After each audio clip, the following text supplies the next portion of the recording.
My bad. I just realized I was on mute. Shout out to Dr. Trey for letting me know I was on mute.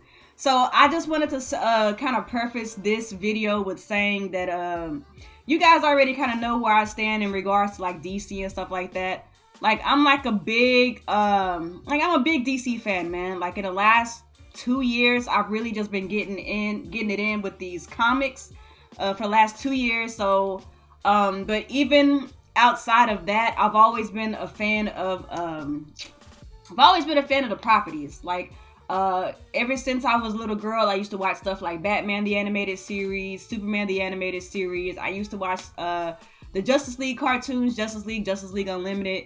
And of course, I'm a big fan of the animated side of things, like the animated movies. I'm a big fan of pretty much everything I'm a big fan of. But as far as the cinematic side of man, they've had some struggles. Like they're really still trying to find their way, or they're trying to find a formula that works for them in regards to the cinematic space. And so far, I really do think that Wonder Woman should be the template, because I feel like Wonder Woman was just damn near perfect, aside from some little things in the third act. But as far as the movies, man, we know they've had struggles. With Justice League in particular, we know that a lot of the issues that they have had has stemmed with being the product of two developers. Not developers. I'm so used to talking about video games. The product of two directors, right?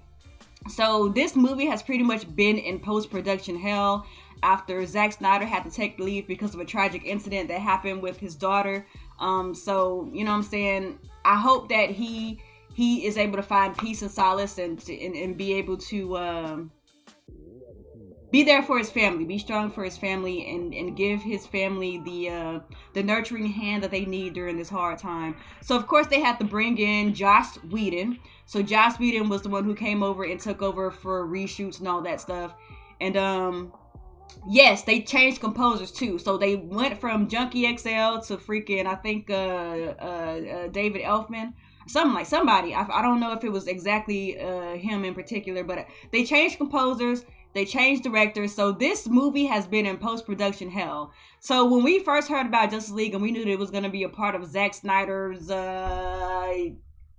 he was the architect of this universe. We knew it was going to be a part of his storyline and the stories that he wanted to tell. And we knew that Zack Snyder, he wasn't really the dude that we really wanted after we saw Batman vs. Superman. You know what I'm saying? Man of Steel was kind of okay. It was kind of on rocky ground. But then when it came down to Batman vs. Superman, that's when everybody was like, okay, you ain't doing these characters right. It's time for you to go, right? So, just coming off top, right? Coming off top. Shout outs to the homie J3 up in here, man. So, off top, these are my feelings, right? Y'all know I'm a big DC fangirl, right? But like, don't let that get you twisted. Like, I'm a fangirl because I love these characters. But when it comes down to how these characters are portrayed, like I'm mad protective of certain characters. Y'all already know. When y'all know I'm big on Green Lantern. Like Green Lantern is my universe. Like, you know, everybody has their favorite DC characters. Some people like Batman. Some people like Superman. I like Green Lantern. That's my universe. And when that I gotta catch my composure, because when I talk about Green Lantern, I get real, I get emotional. So when they came out with Green Lantern, bro, the marketing was tight. I remember seeing all of those posters of freaking Hal Jordan, bro. Ryan Reynolds is Hal Jordan. He looked tight. Freaking Michael Clark Duncan is Kilowog. He was a great Kilowog, and I love the CGI Kilowog. So the marketing was on point. Come down to the Green Lantern movie.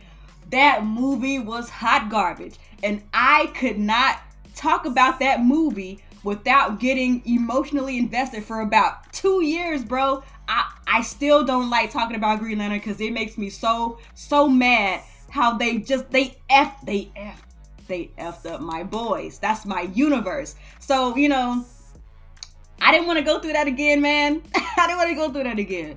So, you know, Man of Steel came out. I thought Man of Steel was okay. I thought it was a good foundation, even though there was a couple of things that I think that they could have done better. But you know what I'm saying? It was a good foundation because they were trying to restart with Superman. Like, all right, cool. You know what I'm saying? Henry Cavill's Bay. You know what I'm saying? Whatever. So, Batman vs. Superman came out. I wasn't really rocking with Batman vs. Superman. I didn't really think Batman vs. Superman was as bad as people tried to make it seem like it was. But I wasn't really feeling it. I knew that there was a better way that they could have handled it. I felt like they were trying to do too much in Batman vs. Superman. And that was really my main issue. Like, I feel like they're rushing their cinematic universe a little bit too much. And as a result, it wasn't a good movie. Let's just keep it real. Let's keep it at 100. And then here comes Suicide Squad. Suicide Squad was cool, and then it got to some really, really questionable parts. So it's like, okay, y'all messed that up too. Then here comes Wonder Woman, which is perfect. Wonder Woman was the perfect template. I feel like Wonder Woman was different enough from the Marvel movies. I know there was a lot of people out here who was saying that Wonder Woman felt like a Marvel movie. I personally didn't feel like Wonder Woman was a Marvel movie.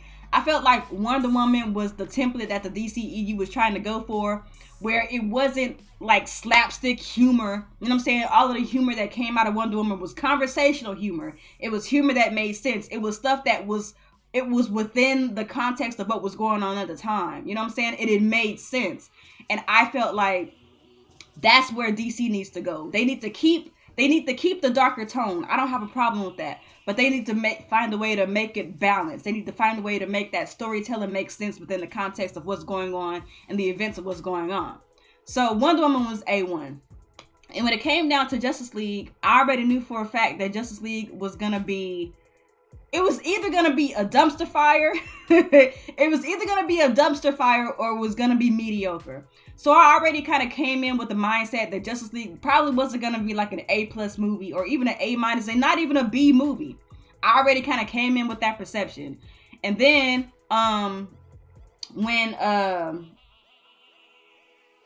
before I went to see the movie, I kept telling my boyfriend how nervous I was to see this movie because I knew for a fact that when I went into this movie, I was going to go in with a critical eye. I knew for a fact that when I went in to see Justice League, I was going to find everything wrong because that's how much of a fangirl I am. I know how these characters are supposed to be. I know how these incidences are supposed to happen. I know how all of these stuff is supposed to tie together. So I knew for a fact that when I went into this movie, I was going to be looking at everything wrong. And a part of me was very anxious going into this movie because I knew for a fact that I was going to go into it with this mindset. So I just want to give y'all the preface that I didn't go into this movie blind. I went into Justice League thinking I was going to hate this movie. That's the mindset that I was going in, that I thought I was going to hate this movie. All right. So I just want to give y'all that. So let's go ahead and actually talk about the movie. I set it up. So I'm going to go ahead and talk about the movie. All right. So I'm going to go scene for scene, right? Scene for scene. All right. So in the first act, these are the things that happen. So first of all, they come in with Superman, right? Superman had just finished saving the day in Metropolis. Something had happened. I guess it was a fire or something like that. And they had these little boys who were interviewing Superman. All right. So they asked Superman this question. He said something. They asked him something along the lines of, what is the thing that you like the most about Earth? Something like that. And then Superman, he hesitated. Like, I know that sounds like such a small thing, but the fact that they showed the opening scene is Superman hesitating on why he liked Earth. Like, to me, that was mad questionable. I feel like Superman would have never hesitated. He would have straight up came in and was like, you know, I like the people. You know what I'm saying? He would have said something like real, you know, make you feel fluffy inside. But the fact that he hesitated, I was like, okay, they try to hold Superman again, man. I didn't like that. All right. So then they transition over to the scene with Batman. He's chasing a mugger, right? And to me, this is one of my favorite scenes in the movie, even though I'm not really like a huge Batman fan. But I felt like this scene came straight out of Batman the Animated Series. Like, he's chasing this mugger, right?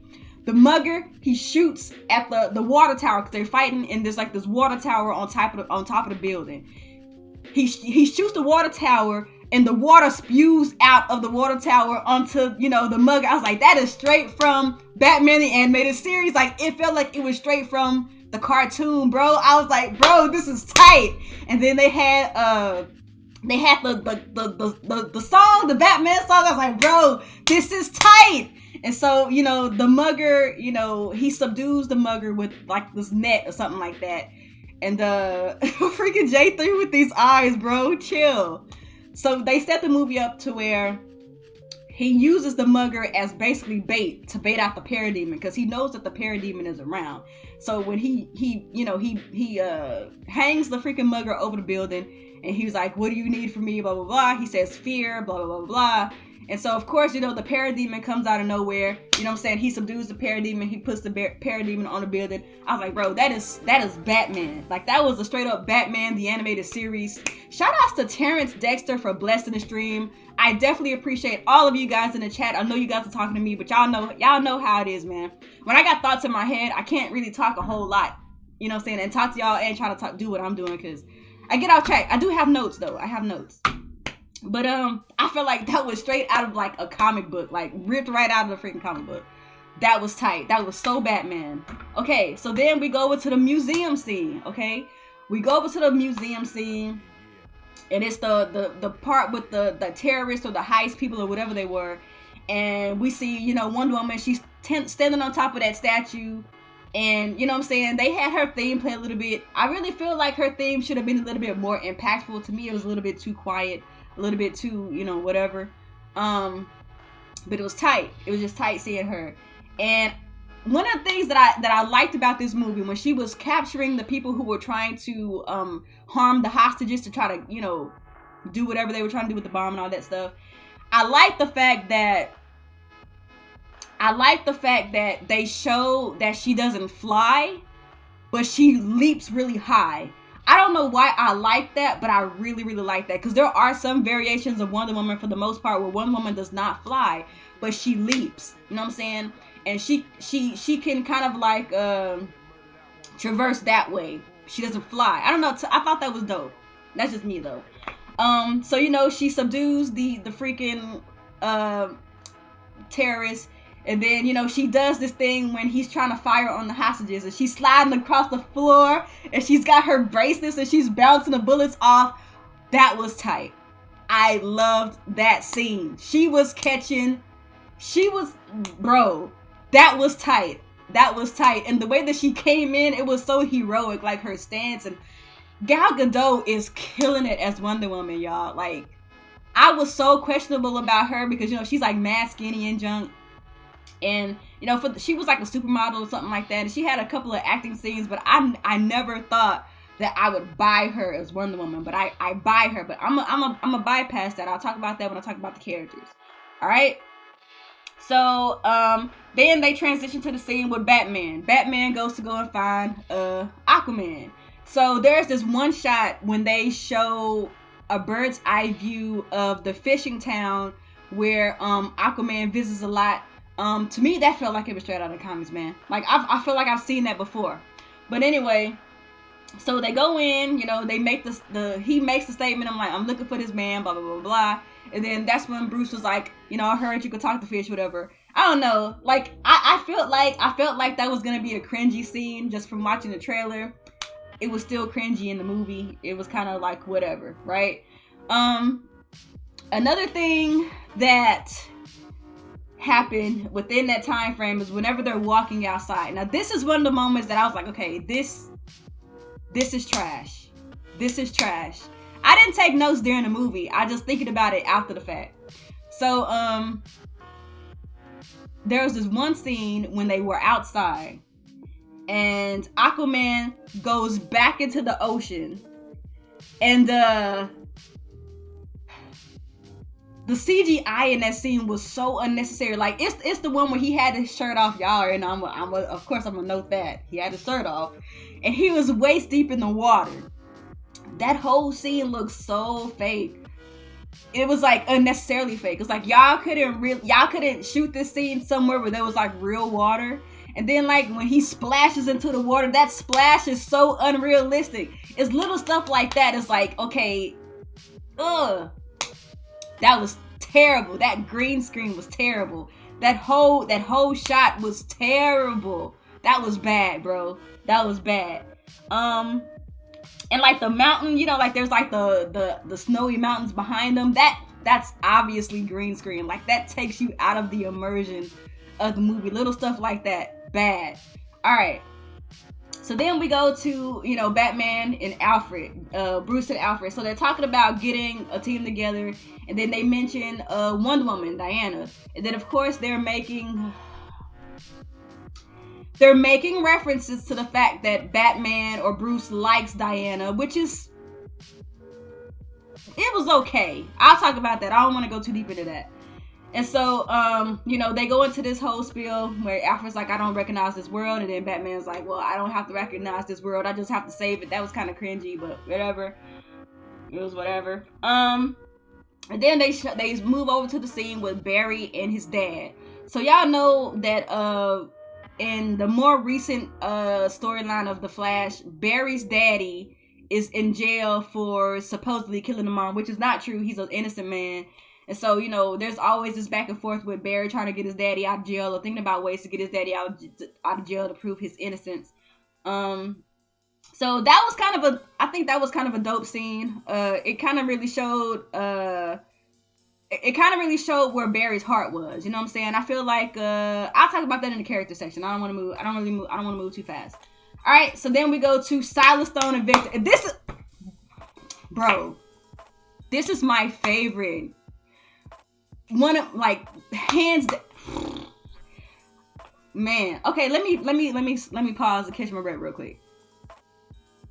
Ray Fisher as Cyborg, watching his performance, bro, is like surreal. It's like such a cerebral just event. Like, okay, let me get to that. So Silas Stone, he's leaving Star Labs, you know, and the janitor was like, I'm sorry about what happened to your son, all that stuff. So he goes home, and of course Victor's there. We already know Victor's alive. He's a cyborg, right? So Victor and Silas Stone have this really tumultuous relationship. There's a lot of tension between Cyborg and his daddy because they don't really clue you into this, but I know this just based on my knowledge of the characters in the comics. Cyborg's mom was also a scientist at Star Labs. She was exposed to radiation during one of their projects. She developed cancer as a result of being exposed to this radiation, okay? His mom eventually died, right? But while his mom was sick, Victor's daddy, Silas Stone, basically dedicated his professional life to finding a cure for his mom, right? So Victor feels some type of way because, one, he blames his dad for his mom dying because one of the reasons why she's dead is because she was exposed to the radiation, I think from one of the mother boxes, if I can recall correctly. And then secondly, he's got a chip on his shoulder because of his dad, because his dad essentially dedicated his life to his work when his mom was sick. And then even when the mom died, he continued to dedicate his life to his work because he was trying to get over the pain of his wife passing away. And in the process, he neglected Victor. And Victor was a small child when his mom died, or he was like a teenager or something like that when his mom died. And of course, you know, in that time, he needs his daddy. But his daddy's not there. And the thing about Victor, he was a very smart kid, very smart in school, a very brilliant kid. He was an all-American, man, all-American kid. Smart. He was also an all-star football player. Football scouts were looking at Victor to try to, you know, recruit him to go to their school. So Victor had a lot going for him. And his daddy wasn't there for any of that stuff. He felt like it was, you know, it was wasteful. And he just dedicated his life to his work, right? So they kind of play a little bit of that up whenever he's talking to his dad. And, you know, he's telling Victor that he needs to go out, blah, blah, blah, blah. Victor's like, I don't want to go out. And then the dad says, are you afraid that when you go out, they're gonna see a monster? So Victor turns around and he is like, whenever I say, are you afraid? Well, Victor was the one, are you afraid that they're going to see the monster? And then when Victor turned, his dad's like, no, they're not going to see you like as a monster or something like that. And then Victor turns around and his tone of voice, his body language is like, it's funny how when I say, are you afraid they're going to see the monster? You think that I'm talking about me. I was like, what? That was heavy. Like his delivery, his timing, the impact was there. And then like there's this one scene where Victor is like, he's coming around, he's talking to his dad, and like, you know, his arm, his body is metal, right? He's a freaking cyborg. He's grazing his arm across the countertop as he's having this expository moment with his dad. His body language, bro, robotic. He's the cyborg. This man, and just to preface this, like, Ray Fisher, the actor, is a Broadway actor. And I think it was a great choice to have a Broadway actor play Cyborg, because not only was his acting, as far as like his tone of voice, the way he delivered his lines, his body language, Cyborg. I'll talk about the characters later. I don't want to go too much into that, but it built the suspense, and you knew that there was something going on between Victor and his daddy. That was tight. That whole scene with Silas and Victor was tight. All right. So we move on to Themyscira, right? So of course we know that there's a mother box of Themyscira. What's the mama's name? Freaking Queen Hippolyta knows that something is going on because the mother box is lighting up. Steppenwolf is using the mother box and Themyscira to boom his way to Earth, and that was the first time we see Steppenwolf. So that whole scene with the Amazons and them fighting Steppenwolf, like that whole scene was tight. Everything with the Amazons was just tight in this movie. It was tight. This movie legit, like, you don't know Cyborg the way that I know Cyborg. The way that he delivered Cyborg was tight. And I don't think people are giving him enough credit for the way that he portrayed Cyborg in that scene. I don't care what you say, that was tight. That scene with Cyborg was tight. Cyborg, the actor, he was tight. Okay, so they transition over to freaking Batman and Wonder Woman again. And Wonder Woman is talking about how the first time Steppenwolf came to Earth, that they found a way to subdue him. She talked about how the Amazons, you know, they formed together with the Atlanteans, all of the tribes of man, then all of the gods came to fight Steppenwolf off. And y'all already know, man, I'm a Green Lantern head. Y'all know this. I love Green Lantern. There was one part when they showed this big scene of all of these different tribes and the Atlanteans and the Amazons fighting Steppenwolf, and they mentioned there were also fighters from other worlds, and they showed a Green Lantern. He was tight. He was on screen for all of like 10 seconds, but he was tight. And my freaking hat just fell off. That Green Lantern was tight for the little moment he was on screen. Hold on, y'all. Let me get my hat. So they showed the Green Lantern and his freaking construct with the freaking hammer, bro. That scene was tight. And then they showed when the Green Lantern had died, his ring flew up into the air to go find another lantern. That was tight. I don't care what y'all say. My Green Lantern fangirl heart beat so fast, because up to that point I was like, whatever on this movie. Then they showed the Green Lantern, I was like, okay, that's tight. Alright? So that was tight. Just that whole scene of the retelling of the first time they encountered him, that was tight. Let's see.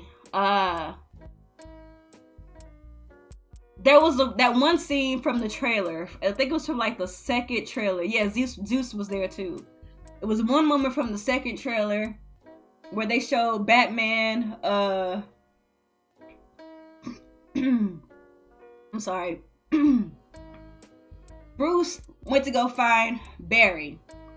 That whole scene was cringy to me, and that's when I knew for a fact, okay, I don't really like Ezra Miller as Flash right now. I'm not really feeling this right now. Like, he's mad. He's just mad corny to me. Like, his whole dialogue, corny. The whole I need friends, corny. Cornball. I was like, not feeling him at all, right? All right. So then we transition over to Cyborg and Wonder Woman. I love the interaction between Wonder Woman and Cyborg. It showed that Cyborg was it showed that Wonder Woman was the diplomat. We already know Wonder Woman is the diplomat in the DC universe. She was a diplomat on Themyscira. Of course, she's the princess of the Amazons. And it just kind of showed her her ability to connect with people. Her ability to not only be heroic in her actions, but to also be heroic in the way that she presents herself in just everyday life. I really did like that part. I really do like the way that Cyborg... Flash did not say this movie, fam. I highly disagree. But I also love the way that they showed Cyborg, and they make Cyborg almost look like alien. They almost make him look like a monster. I love that, because if you think about a character like Cyborg and what that could mean for like in the everyday life, Cyborg is a mad creepy type character. So I love the way that they showcase that side of Cyborg. Like, he's half man, he's half machine, but his machine side is really starting to kind of warp and mess with his human side. I love that part. Aquaman. All right, so they showed a little bit more of Aquaman. They showed Aquaman saving this fisherman who's caught out in the storm at sea. I liked for the most part Jason Momoa's interpretation of Aquaman. I hope that we don't get so much of that surfer badass guy in the standalone Aquaman movie. I hope that he does transition into that regal, noble king over time, when he starts to find out more about his lineage and finds out more about his abilities and what abilities that was given down to him from his Atlantean side. I think they could have did more with Aquaman, to be honest. But I'm gonna talk more about that when I talk about the actual characters. Mera was dope. They showed a little bit of Mera's power. A lot of people don't know this. A lot of people think that Mera is just a wife to Aquaman, but Mera is powerful in her own respect. Mera is one of the only people in the DC universe who can punch Superman, and he actually feels it. You know what I'm saying? They showed a little bit of that when Steppenwolf came to get the mother box in Atlantis, and she clapped, and the clap was so powerful that it made the water pressure knock Steppenwolf off course. But I feel like that whole scene could have been a little bit more. You know what I'm saying? I'll talk about that later, though. I don't want to get too deep into that. The way that they shot Atlantis, I kind of felt like it was a little... I don't know, man. They should have showed more. Like, I would have liked them to actually show the citizens of Atlantis and to see the city, instead of like little pieces here and there. That's just my opinion. But that's just me. Like, to me, Aquaman doesn't really come off as the protector of Atlantis. He just kind of comes off as this guy who kind of hangs around here and there, and when things happen, he will intervene. But he doesn't really give me that Aquaman that I know, if that makes sense. But I do like his interpretation of Aquaman. He does make Aquaman look cool. Of course, Jason Momoa is just a cool dude in general. But I want to see more of him, and I hope I get more of that in the standalone Aquaman movie. So Steppenwolf has his one little dialogue where he's talking about getting the mother boxes and to unite the mother boxes to make Earth the host world of Apocalypse. And I feel like I know this because I know this universe, I know these characters, but if you're a person who doesn't know anything about DC, they didn't really do a good enough job of actually explaining what his motive was. And because you don't really know what his motive is, you don't really feel threatened by him. You don't really feel that sense of impending doom. You don't really feel that from Steppenwolf. But one of the things that I do want to note is they mentioned Darkseid once, because he mentioned how he's been exiled from Apocalypse, and that he's doing this to take his place amongst the new gods. I know who the new gods are, but they don't give that to the general audience. They don't really say, okay, who are the new gods? Because that doesn't mean anything to you if you don't know anything about this universe. And then he keeps referencing mother. So when he says mother, he keeps saying, this is for you, mother, blah, blah, blah, blah, mother.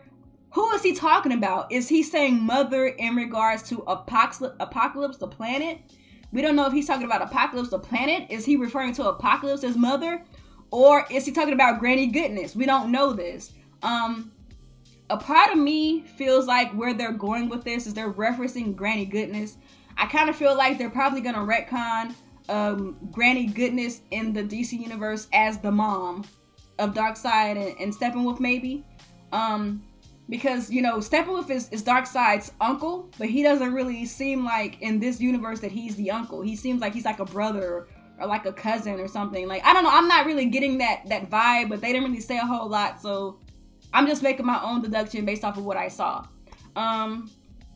Let's see what else happened. So the parademons are in this process when he's doing his monologue. He's talking about mother and uniting the mother boxes and all that stuff. The parademons are currently kidnapping people. One of the people that they kidnap is the janitor from Star Labs, who said, you know, condolences to Silas Stone. They also kidnapped Silas Stone, and you know, they find out all this stuff. So Batman, Wonder Woman, The Flash, they meet up with Commissioner Gordon, and they tell, you know, Commissioner Gordon tells the team what's going on. You know, there's been reports of these big, you know, insect or bat-like creatures that are going around kidnapping people. So, you know, at this point, he's kind of giving them the tea. And then there's this one point where everybody vanishes. And this is in the trailer, too. So everybody vanishes. And then Barry makes this really corny comment like, oh, they really just vanished. That's rude. And then he's like looking around all stupid. And then he goes away. Like, that was corny. I didn't like that. They could have done without that part. Barry is cringy to me. Maybe it's because I have this notion of who Barry Allen is supposed to be. And Barry Allen doesn't really match this Barry that I know. So to me, I feel like I'm not feeling Barry at this point. I'm just telling y'all how I'm feeling throughout the whole scene. Wasn't feeling that. Everybody in the theater thought it was funny because they don't know Barry. But I know Barry. I didn't think it was funny. Let's see. So they go on to this one part. All right, well, you need to pop in and pop out, Ruler 2, because this is straight spoilers. All right. So then they go over to the part where they're in some tunnel underground or something like that, and they're fighting. They're getting ready to fight Steppenwolf. So, you know, there's the scene that they show. The people who are kidnapped, some of them are getting killed by parademons, and Batman is telling Flash, hey Flash, you gotta go in and get these people. And then Barry's like, oh, I've never done battle before. And it's like, okay, it sounds like I'm being hella unfair to Barry. I know it. So let me say this. I understand that in this version of the DC universe as a whole, this is a younger Barry Allen who just discovered his powers and discovered his he's still discovering his limits of what he can do. Okay, but this whole thing with I've never been in battle, I've only pushed people and ran away. Like, to me, even if you want to go that route with Barry, they make it seem like Barry doesn't really care about saving people. He's just there to be corny and dorky and crack jokes, and he doesn't really have much of a purpose outside of that. That's my problem. It's not the fact that he's young and inexperienced. It's his whole mentality, like with the whole scene with the I need friends. the Flash, when he discovered his powers, one of the first things that he always wanted to do was to save people with his powers. Not, I don't know, man. We'll get there. All right. So then they face off with Steppenwolf. Wonder Woman was, of course, a badass. She was taking blows the whole time, which I already kind of knew was going to happen.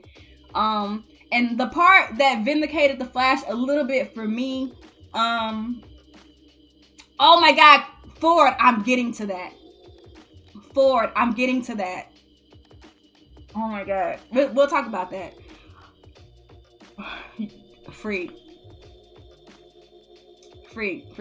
Okay. So the one part that vindicated the Flash is when they're fighting Steppenwolf. Wonder Woman loses her sword. Okay, so the sword is falling into the abyss. The Flash does this thing where he's zipping around the tunnel on the outskirts of the freaking tunnel, and then he shoots up and he tips the top of the sword. Wonder Woman gets the sword. That was tight. The way that was directed, that whole scene, showing it from his point of view, was tight. And of course he had to trip because he's the comic relief. They just wouldn't let Flash have his moment in this movie, and that a lot of that was a problem for me too.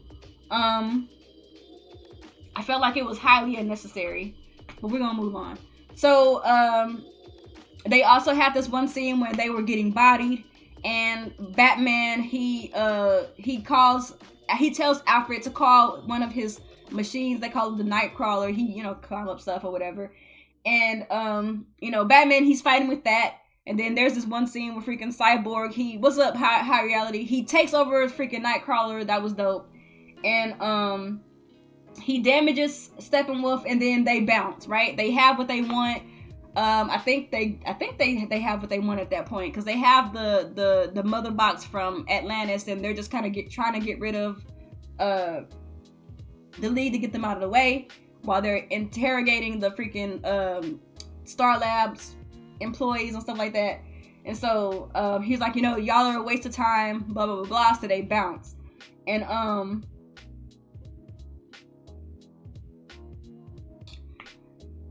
so Cyborg obviously knows what a third mother box is, because that's where Steppenwolf is going. And I'm not gonna lie, this is funny. So Cyborg, he flies off, because y'all know Cyborg can fly. He can turn he can make like rockets like shoot out of his freaking legs and something like that. So he flies off, and then Flash has this one moment where he's like, did he just bail? Okay. That whole scene, oh yeah, I forgot. Aquaman came and stopped the water, because they had punctured a hole in the freaking like sewage line, something like that. Then all of the water came from, I guess there's a dam that's connected to the area. All the water flies out. So that's what happens. My bad. I went above and beyond.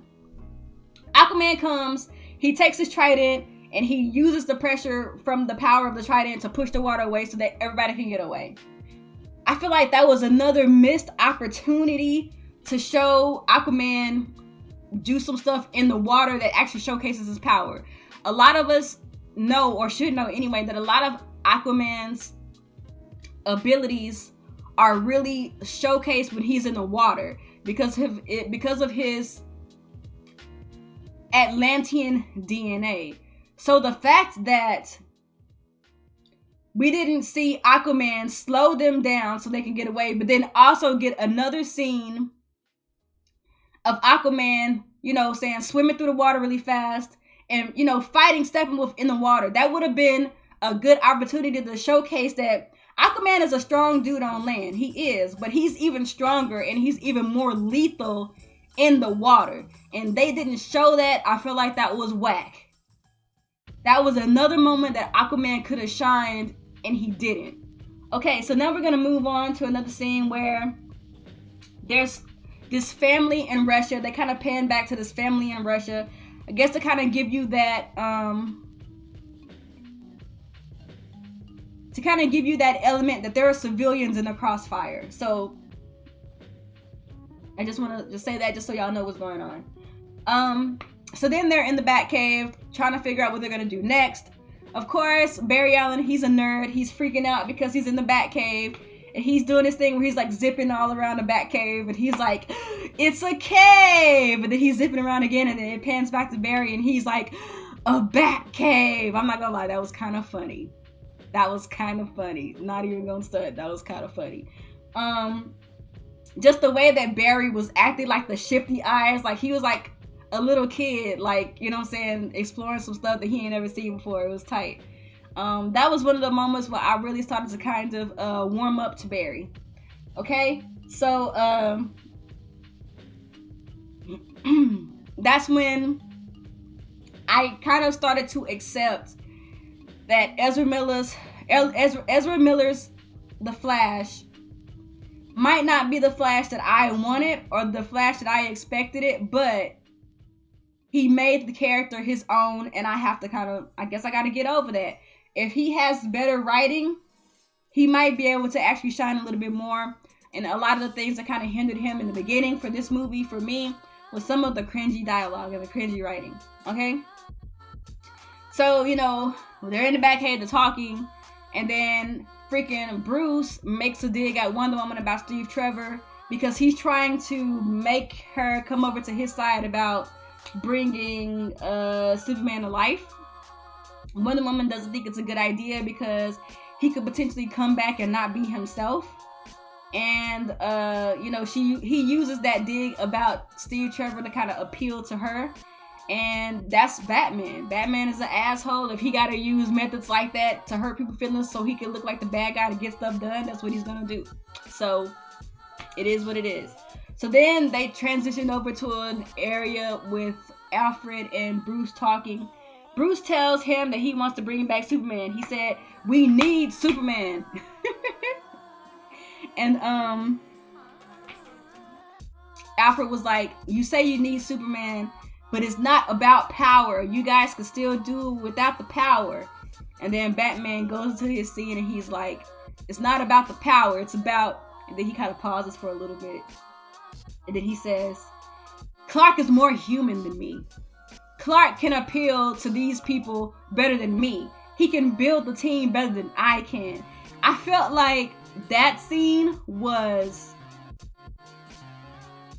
it was a way for Zack Snyder to kind of apologize for his portrayal of Superman and Batman vs. Superman, because they pushed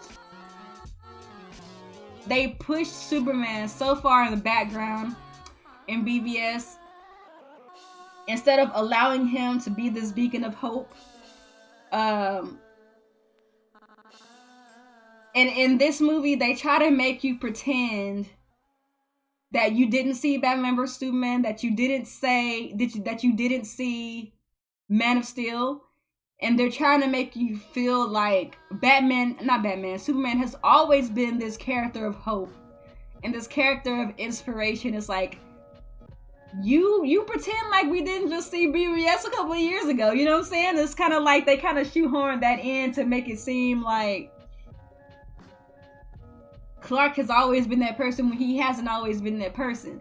But they make it seem like that in this movie, I guess, to kind of make up for the way that he was portrayed in the last movies. Because when he says Clark is more human than me, he's the one who should be putting this team together, not me. I was like, okay, y'all think we dumb, but okay, we gonna go with this. Okay? We gonna go with it. I just thought that was funny, man. I thought it was funny. That's all I'm saying. Alright, so then they pan over to another scene where Flash and Cyborg are digging up Clark's grave. And this is a scene that, Justice League is one gigantic apology, man. It is. We'll talk about that. I want to go see my scene because I want to get my thoughts out. So there's a scene where Cyborg and Flash are digging up Clark's grave, okay? So Flash makes this one comment to Cyborg and he was like, doesn't this feel bad to you? Doesn't it feel wrong that we're violating this man's grave? And Cyborg is kind of like really dry in his response. He's like, no, we're doing what needs to be done, or something like that. And to me, that kind of showed me how Cyborg is still juggling the whole man versus machine. he's subduing his human feelings and he's acting out things that like a machine would do without thinking. So to me, that was a very telling scene. But it also kind of gave Cyborg and Flash a little bit of moment to kind of connect on a level to where they kind of start to become friends, I guess. They call themselves the Accidents because Flash gets his power from a lightning bolt, which we will talk about. Because that whole backstory is mad questionable. We'll talk about it though. And how Victor got his because his DNA merged with the mother box technology. So I just thought that was kind of funny, cute, whatever. All right, so they go to the Kryptonian ship. And this is the same ship from BVS where Lex Luthor brings Doomsday to life. They put Clark's body inside of the little fluid stuff that's in the Kryptonian ship. They use the mother box, which is a stupid idea. We'll talk about it. They use the mother box to bring him to life. So they're figuring out a way to make Flash generate electricity to wake up the mother box, which is stupid. Why would they do that? To wake Clark. So this happens. Clark awakens. And the first place that Clark goes to is the Superman Memorial in Metropolis. Which I think it's funny how he chose that as his place to go to. So Superman is awake. He's awoke. He's alive. I can't talk right now. He's alive. And of course he's confused. He doesn't know who he is. He doesn't know who they are. He doesn't know what's going on. So they're trying to fight Superman because Cyborg, he shoots, he can't control his body yet. So his body senses there's a threat. There's something wrong with Clark. He shoots at Clark. Clark gets mad. He starts fighting them. So Wonder Woman and Aquaman, obviously they're the two strongest people on the team. They try to restrain Clark. It's not working because Clark is strong. He's Superman. This whole scene was so funny. All right, so they try to restrain him. Cyborg tries to help. Flash is like, okay, I'm fast. I can do this. They're getting bodied right now by Superman, or they're about to get bodied. I'm fast. I can go zip around him real quick, get a punch in or something like that, and save the day. So Flash goes in. God dang. Oh my God. So, okay. Let's do this. Yeah, Cyborg did pull the Blue Beetle. He really did. So Flash goes in, right? He goes in. He comes up on Superman. He's like, yeah, man, I got this. When he's passing towards Superman, which we probably already knew what was going to happen because we know Superman. But this part was so funny. So Superman is his eyes in slow motion. This is from Barry's point of view. It's a slow motion. So Superman's eyes are following Barry as Barry's running away, right? The look on Barry's face when he saw Superman looking at him bust me up. Oh my God.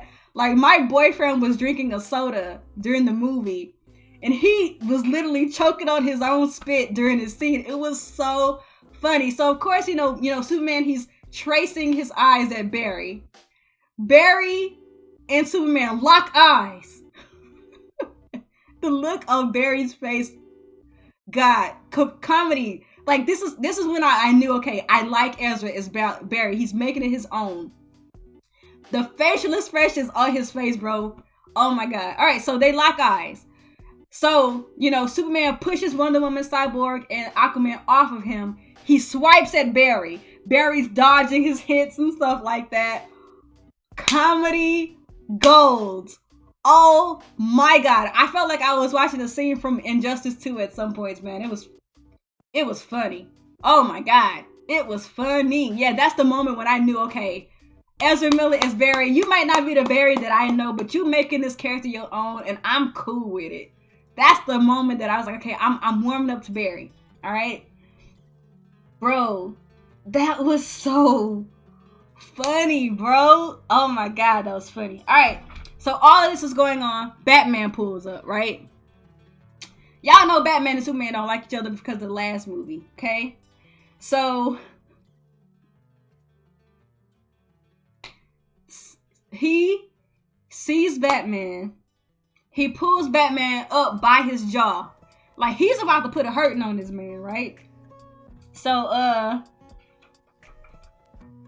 they dialogue back and forth, and, you know, Batman is trying to convince Clark of who he is and that the world needs him because some stuff is going down right now.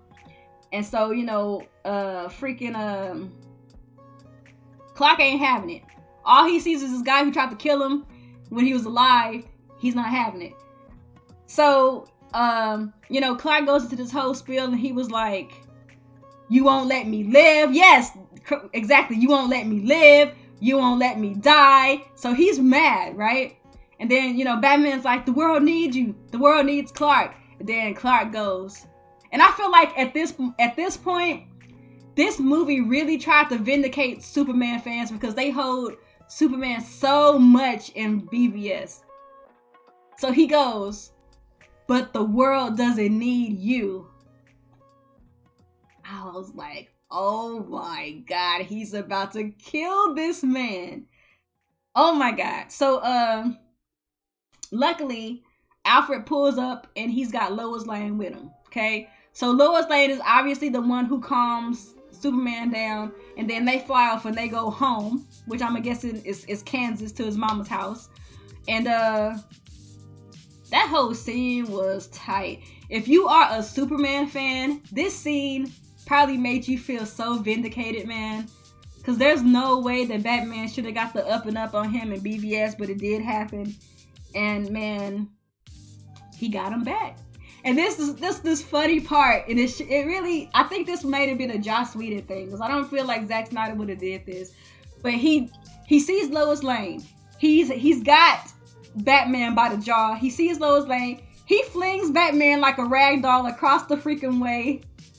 And then Batman is good. Oh yeah, one thing that he said when he was lifting up, he said, "Tell me, do you bleed?" It's the same corny line from Batman versus Superman. But in the context of this movie, it was actually kind of funny because it's like, okay, they're trying to vindicate Superman. So Batman is trying to get up from the ground. And he's like, yep, I'm definitely bleeding. Funny. Sorry, that was funny. Batman is not really a funny character, but that scene, funny, okay? Let me see. Well, Superman was impaled and he didn't have a scratch on him because you have to remember that Superman has Kryptonian DNA and they can heal at an extraordinary rate. So that's probably why he didn't have any scratches or anything on him. And I do have some thoughts about his resurrection that I will talk about later. I don't really want to talk about that right now. I will talk about that though. The CGI lip, yeah, the CGI lip though. I'm trying to say, where am I at?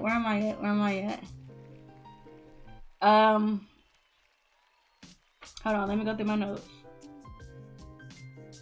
Alright, so they're back at the Batcave. And of course, they feel very defeated because Superman just busted them up, man. Superman just busted up the whole team. So there's this point where they're feeling hopeless because Clark is not on the team because he's confused. He doesn't know who he is. And then also because they feel that since Clark is not on the team, all hope is lost to fight off Steppenwolf, right? So, you know, they're talking, they're down on themselves and stuff like that. And then there's this scene with Barry saying something like, is this a bad time to mention my blood sugar? Something like that. because you know Barry, he metabolizes food fast, so he's always hungry. I felt like if they were trying to make it a funny moment in the midst of this, you know, feeling of defeat, but I feel like in that moment they could have done that part a little bit better if they just showed Barry. If they just showed Barry like zipping off real fast to get like a box of pizza. And me and my boyfriend talked about this after the movie. If they would have showed Barry zipping off real fast to like get like a box of pizza, and like the camera pans over to Barry and he's like stuffing his face. You know what I'm saying? Like that would have been funnier than him making a comment about, is this a bad time to bring up my blood sugar? Like you're the Flash. Like you can literally go get pizza and be scarfing it down in a split second and nobody would know. You know what I'm saying? I feel like they could have done better.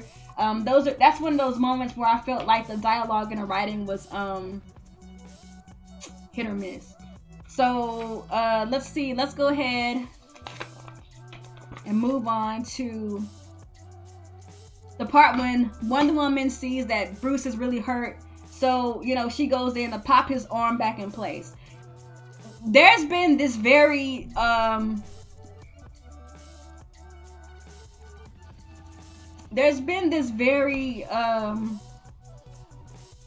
subtle, not so subtle chemistry between Wonder Woman and Batman. And it's kind of canon because there have been some interpretations of Wonder Woman and Batman kind of having a thing. Like it was always kind of like a will they, won't they type of thing. And they kind of tried to do that in Justice League. I wasn't really feeling it. The feeling of the chemistry. I mean, like, of course they acted out the certain scenes because, of course, you know, they've been working on this movie for so long and they're accustomed to being around each other. But as far as that feeling of possible romantic feelings for each other, I didn't really feel it in Justice League, but they always kind of alluded to it, whether it was like a remark about, you know, Alfred would make about, you know, are you gonna take her out on a date or something like that. They always kind of alluded to that chemistry, I guess. But I feel like it kind of falls flat. The most of it that we saw was when she popped his arm back in place, but even still it was kind of like a whatever moment, you know what I'm saying? So then they pan over to Clark and Lois. Clark and Lois are back together, and then, you know, the mom comes up and she hugs Clark, and that was just a nice little moment where Clark is back with Lois and back with his mother. Ford, let's be honest, Batman can't handle Wonder Woman. This is facts. But anyway, that was a nice little scene. And I feel like that was another scene where they were trying to vindicate Superman by making him seem like this very warm person who cares about people, especially the people who are closest to him. Okay, so then we pan over to Steppenwolf. Steppenwolf now has all 3 mother boxes, and the Parademons and Steppenwolf are currently in Russia for whatever reason. I don't know why in movies there's always this thing where when bad things happen, they always have to happen in Russia. It's so weird. But anyway, so they're taking up Russia, and that's where they began the transformation in turning Earth into the host home for the Apocalyptians coming to Earth to overtake Earth. They show a little bit of that because, you know, remember the family that I referenced earlier? The family that they referenced earlier, they're a Russian family, okay? So we know that. All right. So when they pan back to the Batcave because they're getting ready to go to Russia to subdue Steppenwolf for the final time. So when they step into the hangar of Batman's ship, I feel like this was probably one of Joss Whedon's reshoots. The whole scene where they're like standing tall and they're getting ready to go save the day and they are the team. That was a very Avengers moment because they had like the music. You know what I'm saying? I feel like that's something I probably would have seen in the Avengers. And And let's see what else happens when they're on the ship. They're talking about Cyborg's plan to pull the mother boxes apart to prevent Steppenwolf from making Earth the host world of Apocalypse. And Aquaman has this little moment where he's showing his true feelings, and he's talking about how he thinks they're all gonna die, and how Flash is a fast guy but he's useless. So Cyborg might be on their side because he's made with the same tech that the mother boxes are made out of. And then he talks about Wonder Woman and how beautiful she is, and how he made a reference I thought was so funny. He said something like, I know that the Atlanteans and the Amazons went to war before, but that was before my time. I thought that was funny, and the reference was great because that's true. The Atlanteans, I like the fact that they showed that the Atlanteans and the Amazons have a relationship.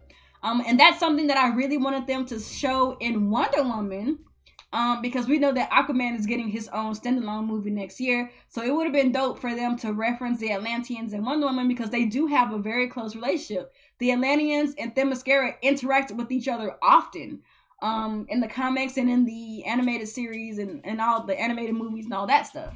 So it was dope that Aquaman referenced that. I thought that was pretty cool. And it was a hilarious moment because when all of that was over, we recognized that the reason why he was so honest and so truthful is because Wonder Woman put the lasso of truth around his leg. And that was a funny moment, before all of the tension happened. So I thought that was actually pretty funny. And then she makes a comment. I, for one, thought that was beautiful. That was funny. And it just showed that I just love Gal Gadot as Wonder Woman. I love her. So now it's time to fight. They find Steppenwolf in Russia.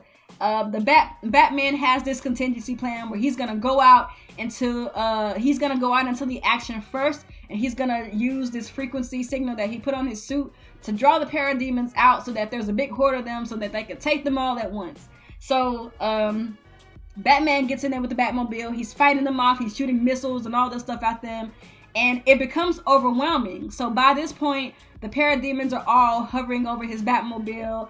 And the team notices that he's getting bodied, or he's going to get bodied. And they come in and they save the day. So Aquaman goes in, then Cyborg goes in, Wonder Woman goes in. All of them go in to try to help him out.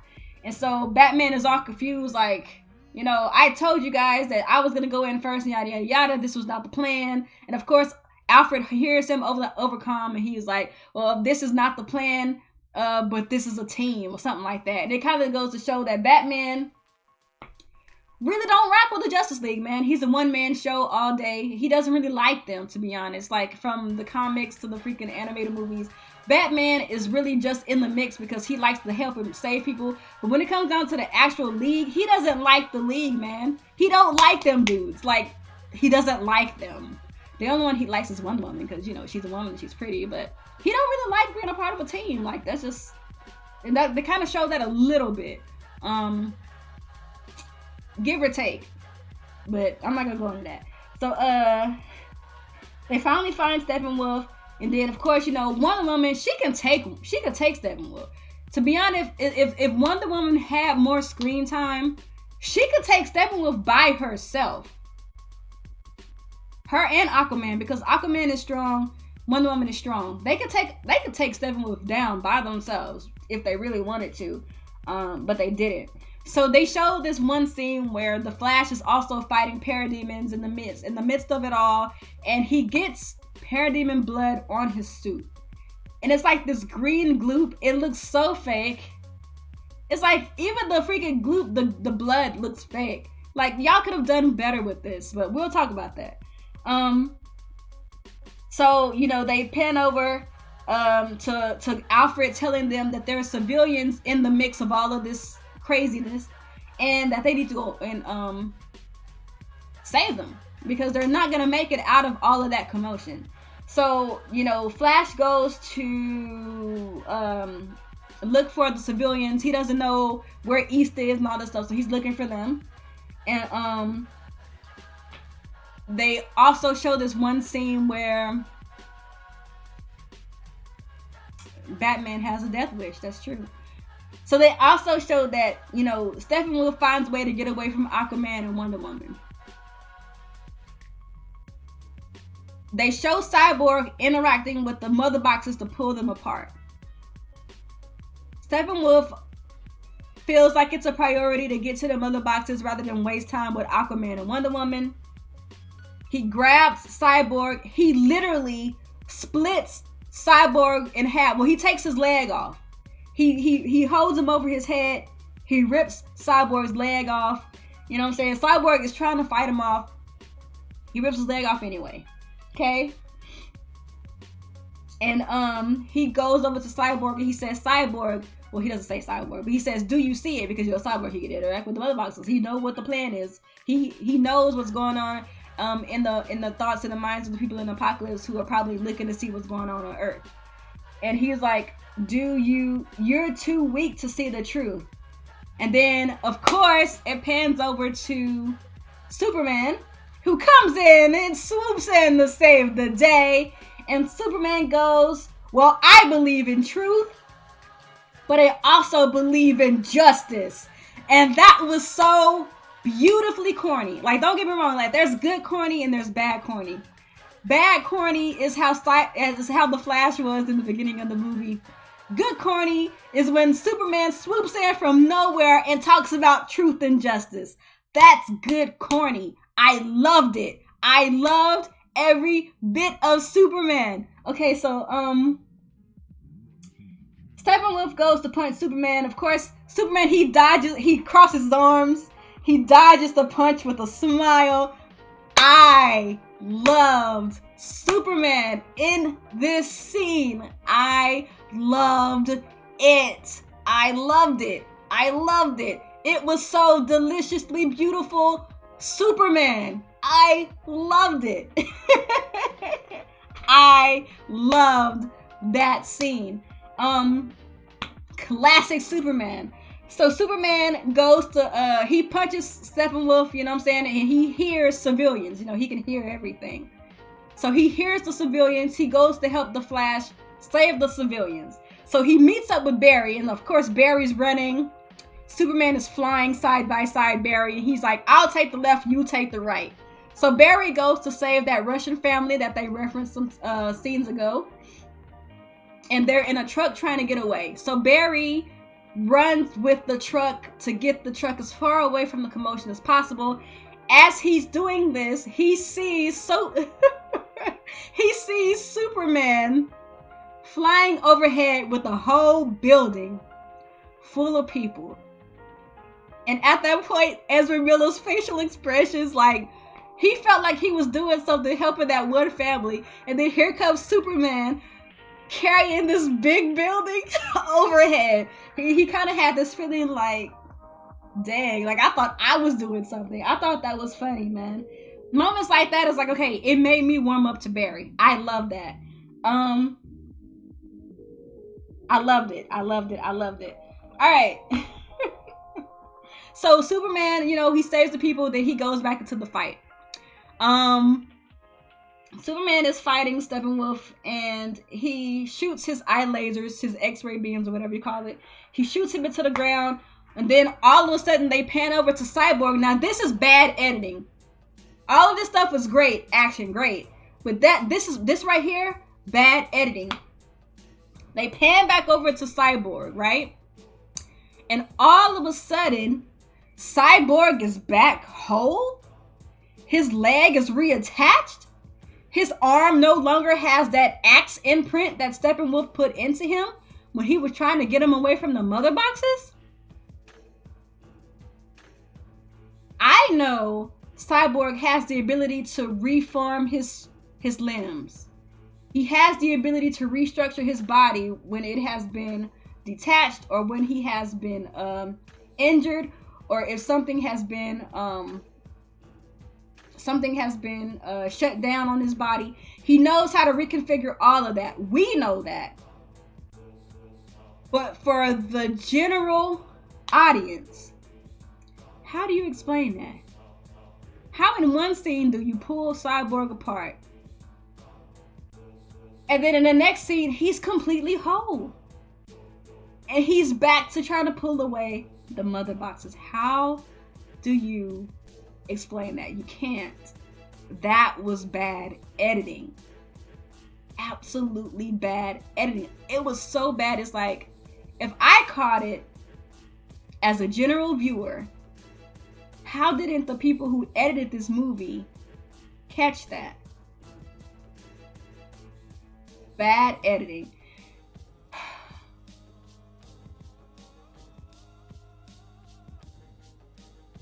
Alright, so that happens, and of course they beat, they subdue Steppenwolf. I'm sorry, they pull the mother boxes apart.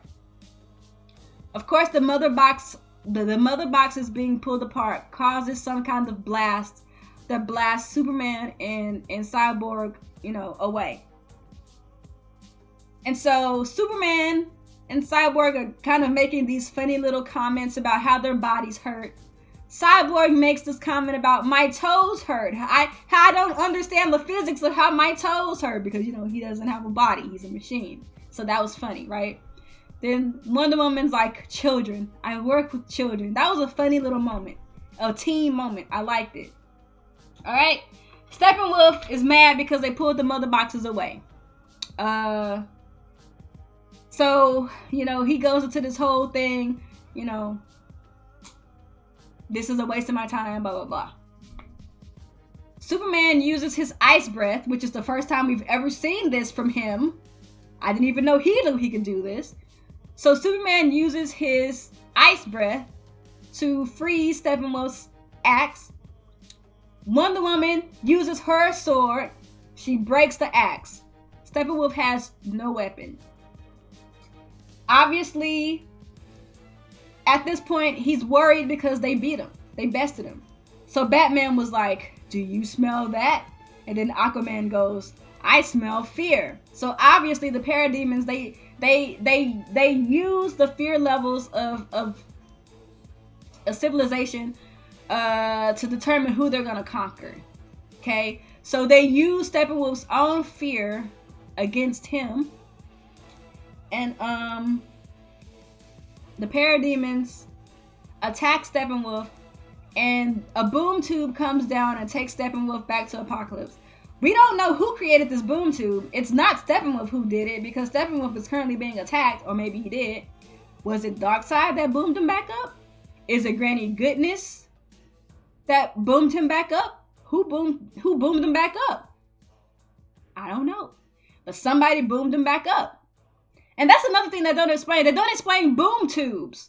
And I guess, Cyborg is new to this. He doesn't know he can make boom tubes of his own yet. So that, maybe I'm just thinking outside of the box on that one.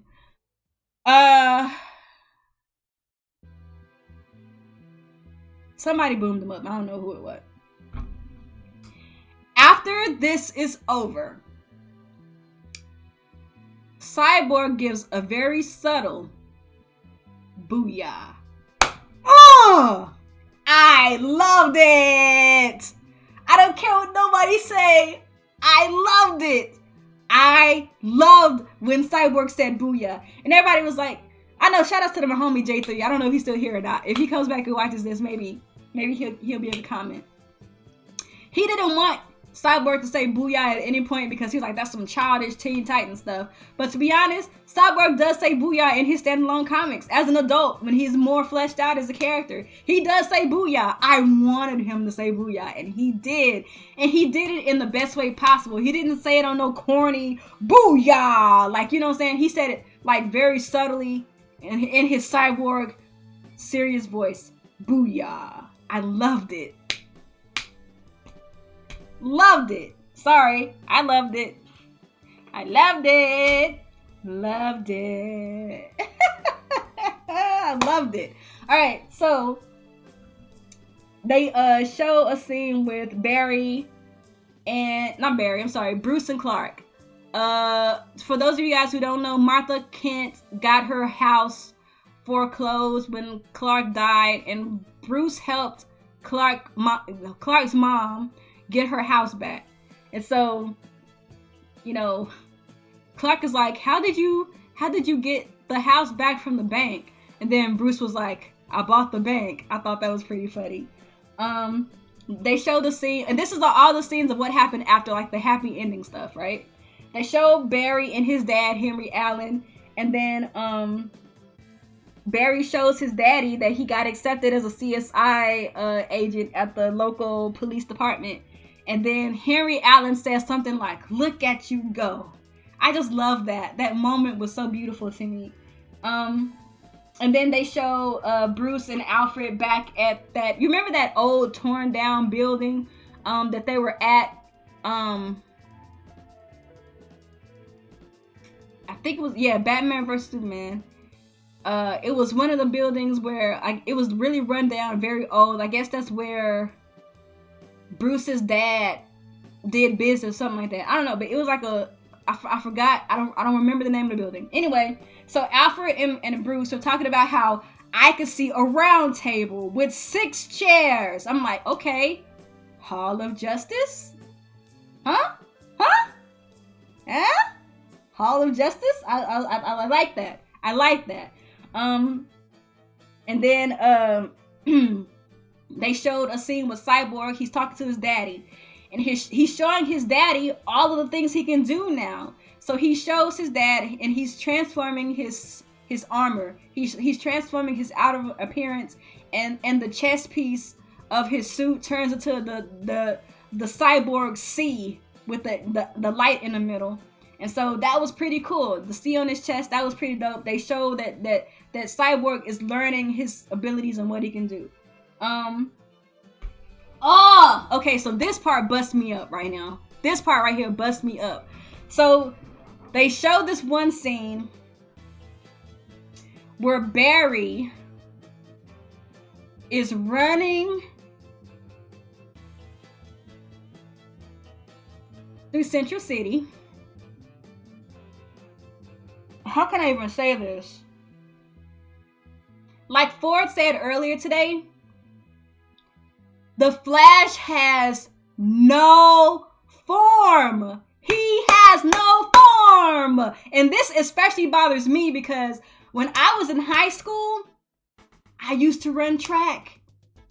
I was a sprinter. I did the 100-meter dash and the 200-meter dash and the 400-meter relay. I was a sprinter in school. And one of the things that my coach always stressed out to us was to make sure your form is on point. Because if your form is on point, it doesn't matter how strong you are, it doesn't matter how fast you are, you're always going to be a better runner when you're more aerodynamic and your stride is longer. That's something that you should know even if you're not really a sprinter. And the way that Barry runs is so crazy in this movie, bro. I think it's probably because Ezra Miller is doing all of it. They probably asked him to like run on like a treadmill or something while they captured his running movements.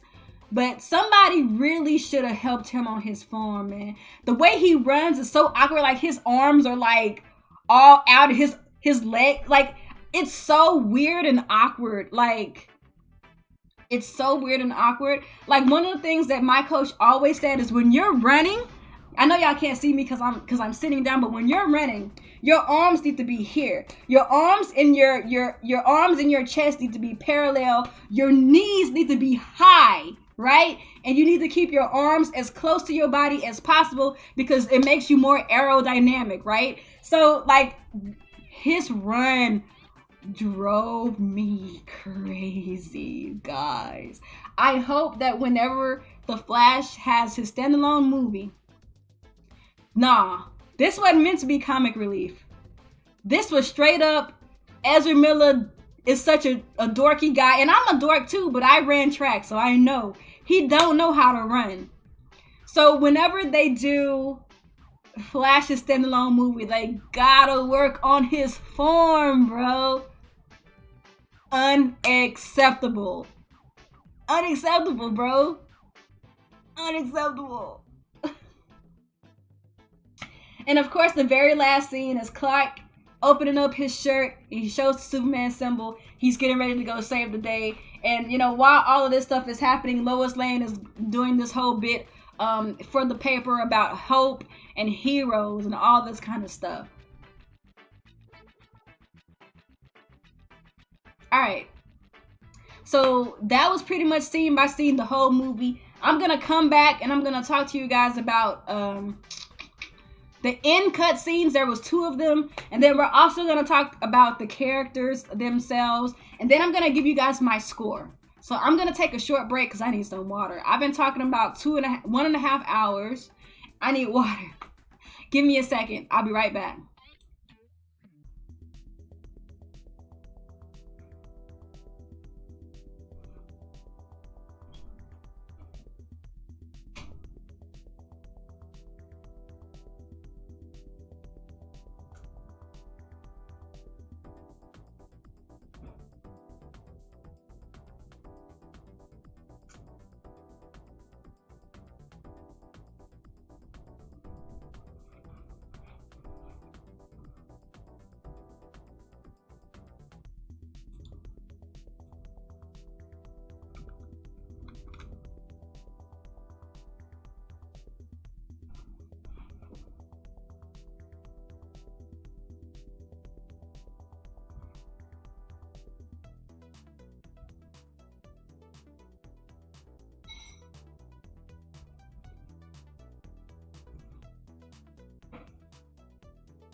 Alright, y'all, I'm back.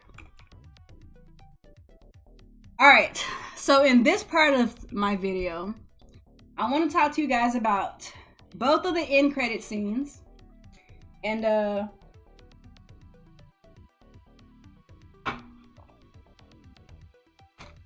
excuse me, sorry. And then I could do a breakdown of my score, man. There's a lot of things that I feel about this movie, yo. Hold on 1 second, y'all.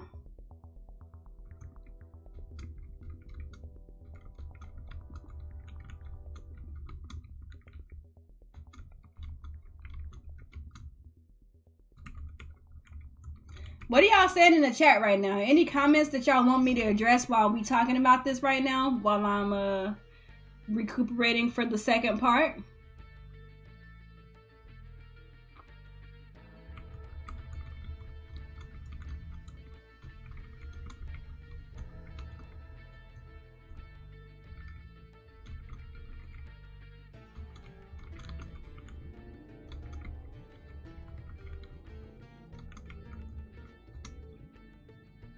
Let's see, what are y'all saying in the chat right now?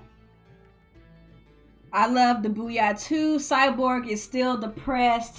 Let's see, what are you saying?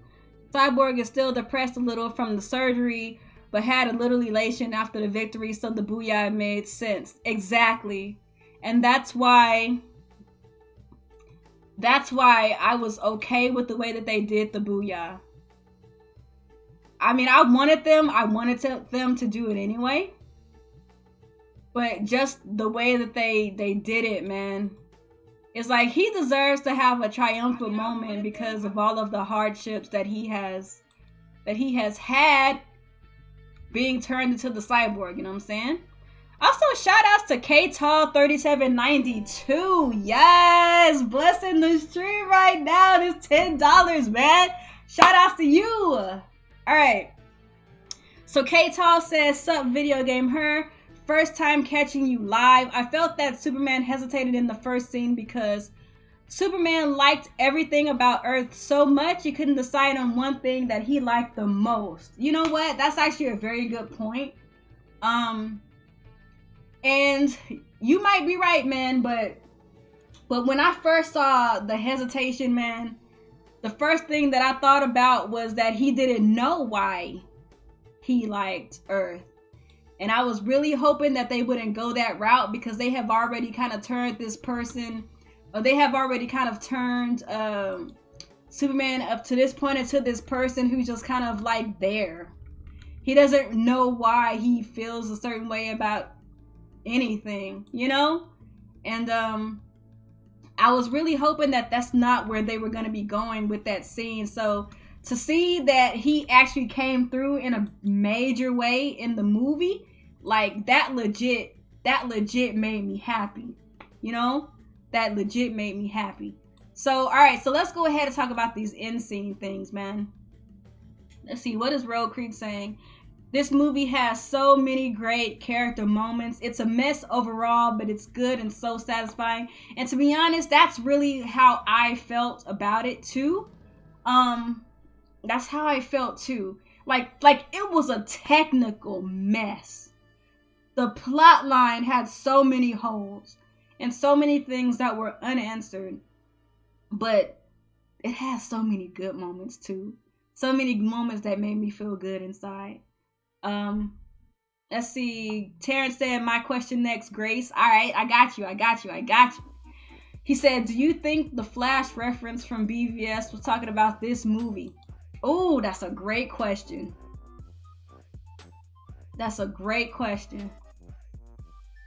Okay, let me think about this. Do you think the Flash reference from BVS was talking about this movie?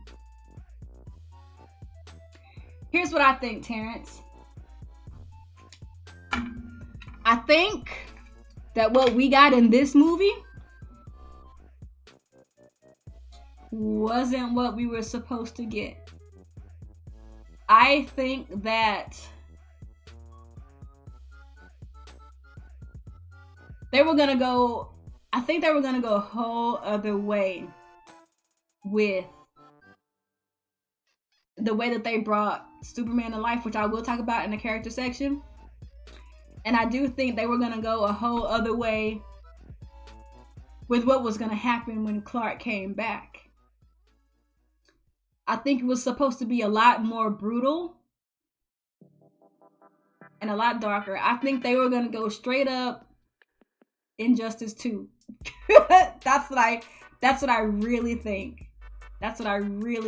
And obviously we know it didn't go that way. I think that was a revision.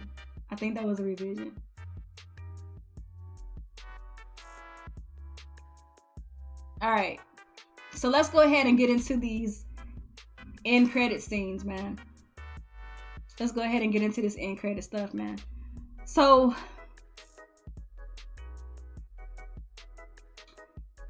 the first end scene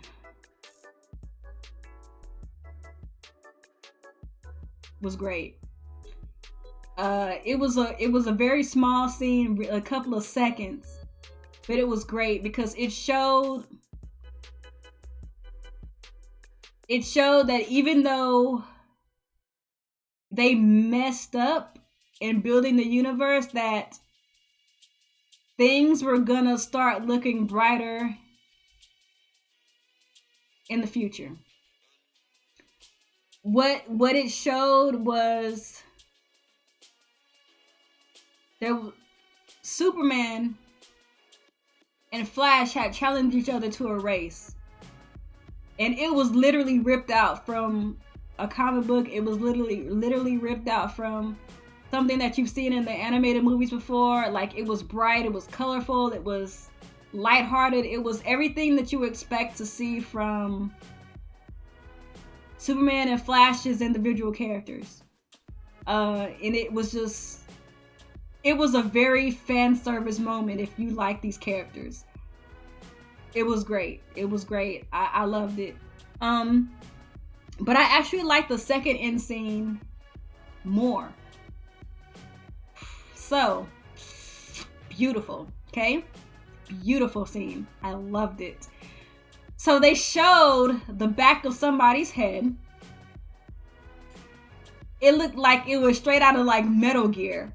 Like, you know how when people have little things tied around their head, I don't know what they're called, little headband things. Like, it was flowing in the wind.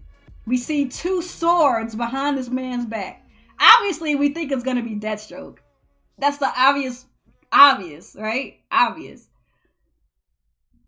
So, this man is heading over to this yacht in the middle of the sea, or the middle of the lake, or whatever they were. We see Lex Luthor, bald-headed Lex Luthor, with a suit on, with a swag on, right?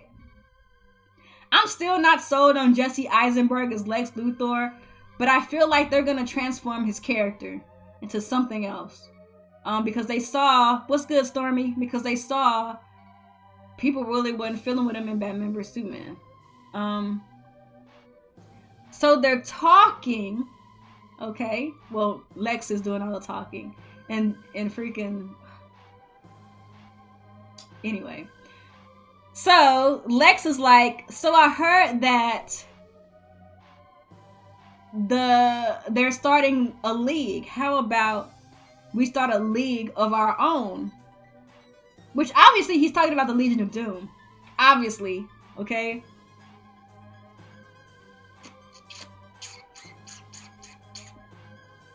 So they pan over to who we already knew was Deathstroke. He has his mask on. Suit looks fire. I love this version of Deathstroke. Love it. So obviously, you know, he's got the helmet on. He takes the helmet off. It's Joe Man in Yellow. I think that's how you say his name. Man in Yellow, Manganello, I don't know. So it's Joe Man in Yellow as Slade Wilson, aka Deathstroke. He looks tight. He looks tight. He looks tight. He's got the white beard. He's got the white hair. My man had the eye patch. Oh, he looks so tight. He looks so tight. Oh my God. I need to. Now, it made me look even more. It made me look even more forward to Deathstroke's movie. He looks so tight. I loved it. I loved it. My boyfriend said the same thing. He said the eye patch was a little too like high tech. It should have just been like a regular eye patch. Which I can agree with that. But the rest of the suit looks tight. I thought it looked tight. But there's only one problem that I have with the way that they did this cut scene or this end scene. Supposedly, according to Jeff Johns, they're not really going to be focused on doing the shared universe thing the way that Marvel's doing it, where every movie ties into each other. It's going to be more on the line of like how Wonder Woman was, where Wonder Woman was a standalone movie, but they still made references to what was going on in the other movies, but they didn't really worry about making that movie the connective tissue between each of the other movies. So I think that's where I feel like where they're going with this. Because if they're doing this whole thing where every movie is kind of going to stand on its own, where exactly does the Legion of Doom and this version of Lex Luthor and this Deathstroke, where do they fit in? in this particular universe? And those are questions that I guess that will be answered in the future when we see more from Deathstroke, when we do get that Batman movie. I don't know. So let's talk about these characters, man. First of all, blah, blah, blah, blah, blah. Let me stop. Before I talk about these characters, let me talk about what I didn't like. There was a lot of stuff that I did not like. I did not like the CGI. The CGI was bad in multiple moments in the movie. You know how some movies really don't have good CGI in some points, but for the most part it's believable and convincing? This movie had no good CGI. I can't recall a time in this movie where I liked any of the CGI except for one moment, but I'll talk about that. To me, the CGI killed a lot of the immersion. A lot of the scenes just looked hella fake. I feel like it was either the CGI was a rush job, or they just have a lot of inexperienced people working on these movies, like interns or something, working on these movies, because a lot of the CGI was like terrible. DC really needs to work on this, because I feel like it's been like that across the board.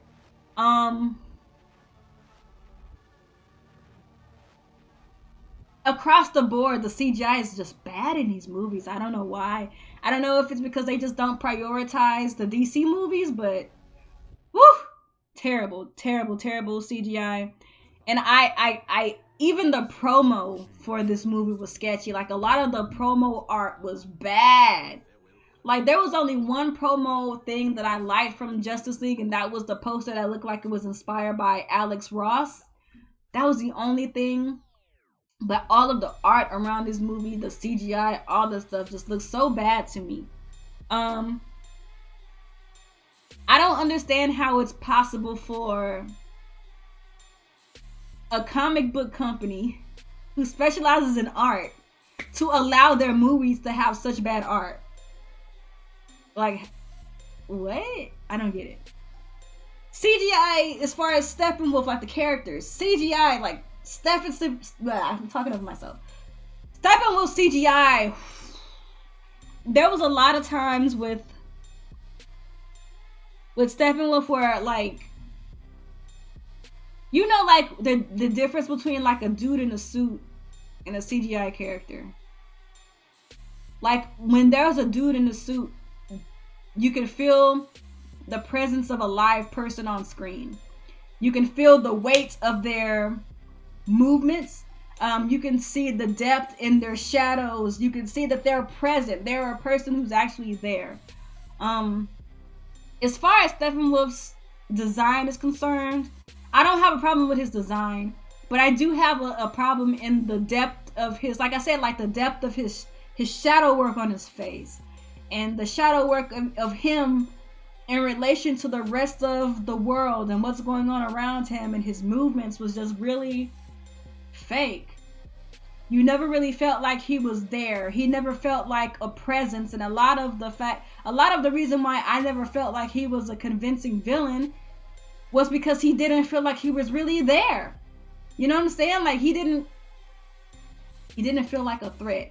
And a lot of it had to do with the way that he was presented in the CGI. They should have just had a dude in a suit. I mean, to be honest.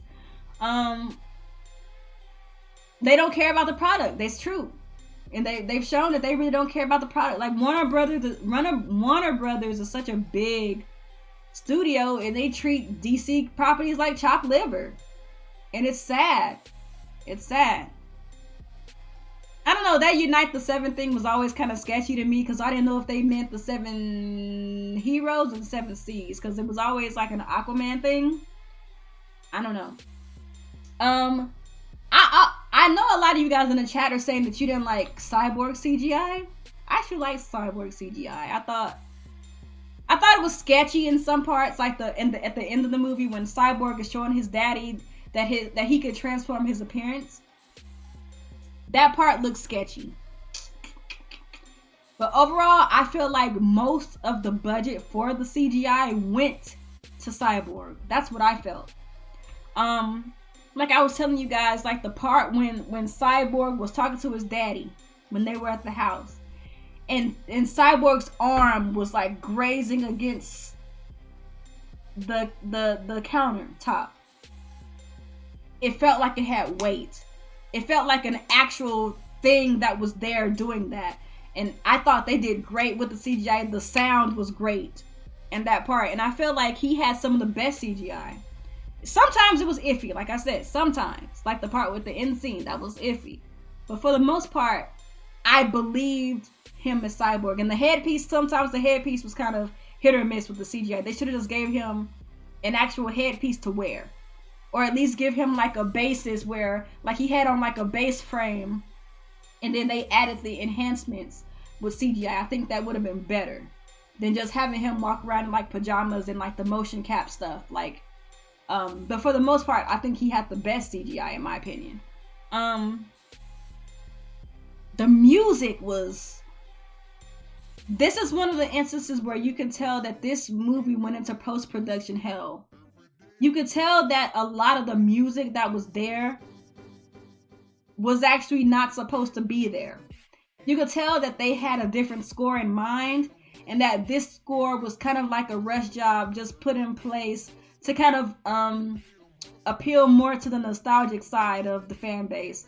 It might have worked for some people. It didn't work for me. The only time the music really worked for me was when they had the Batman theme. That was the only time it worked for me, like in the beginning. But yeah, the music was all over the place. I feel like they, how can I say this? They dampened a lot of the more intense music because the score did not match what was going on. If that makes sense. You could tell that score was not meant for those scenes. That they kind of just added it in just to have like background music. And a lot of it felt like background music. Even when they first showed Wonder Woman for the first time, when she was standing on top of that statue getting ready to save that museum, that Wonder Woman thing was not as electrifying. It was not as impactful as of course the Wonder Woman theme is in her own movie. It fell flat. The music fell flat for me.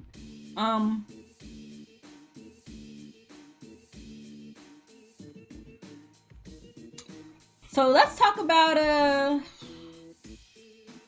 what else did I have on here? The story. The story, you could tell that the story that they told was not the story that they wanted to tell. You can tell that the story was just disjointed as the result of reshoots and at the result of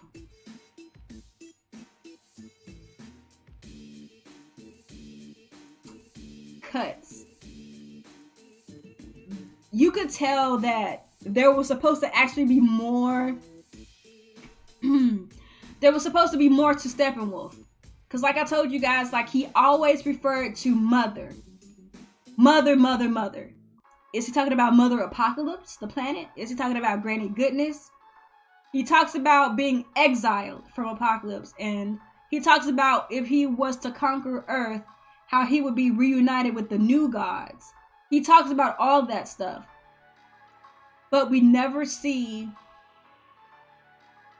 the fruit of these expositions. You know what I'm saying? Like we never see a glimpse of Darkseid. We never see a glimpse of Apocalypse and what's going on in Apocalypse. We never see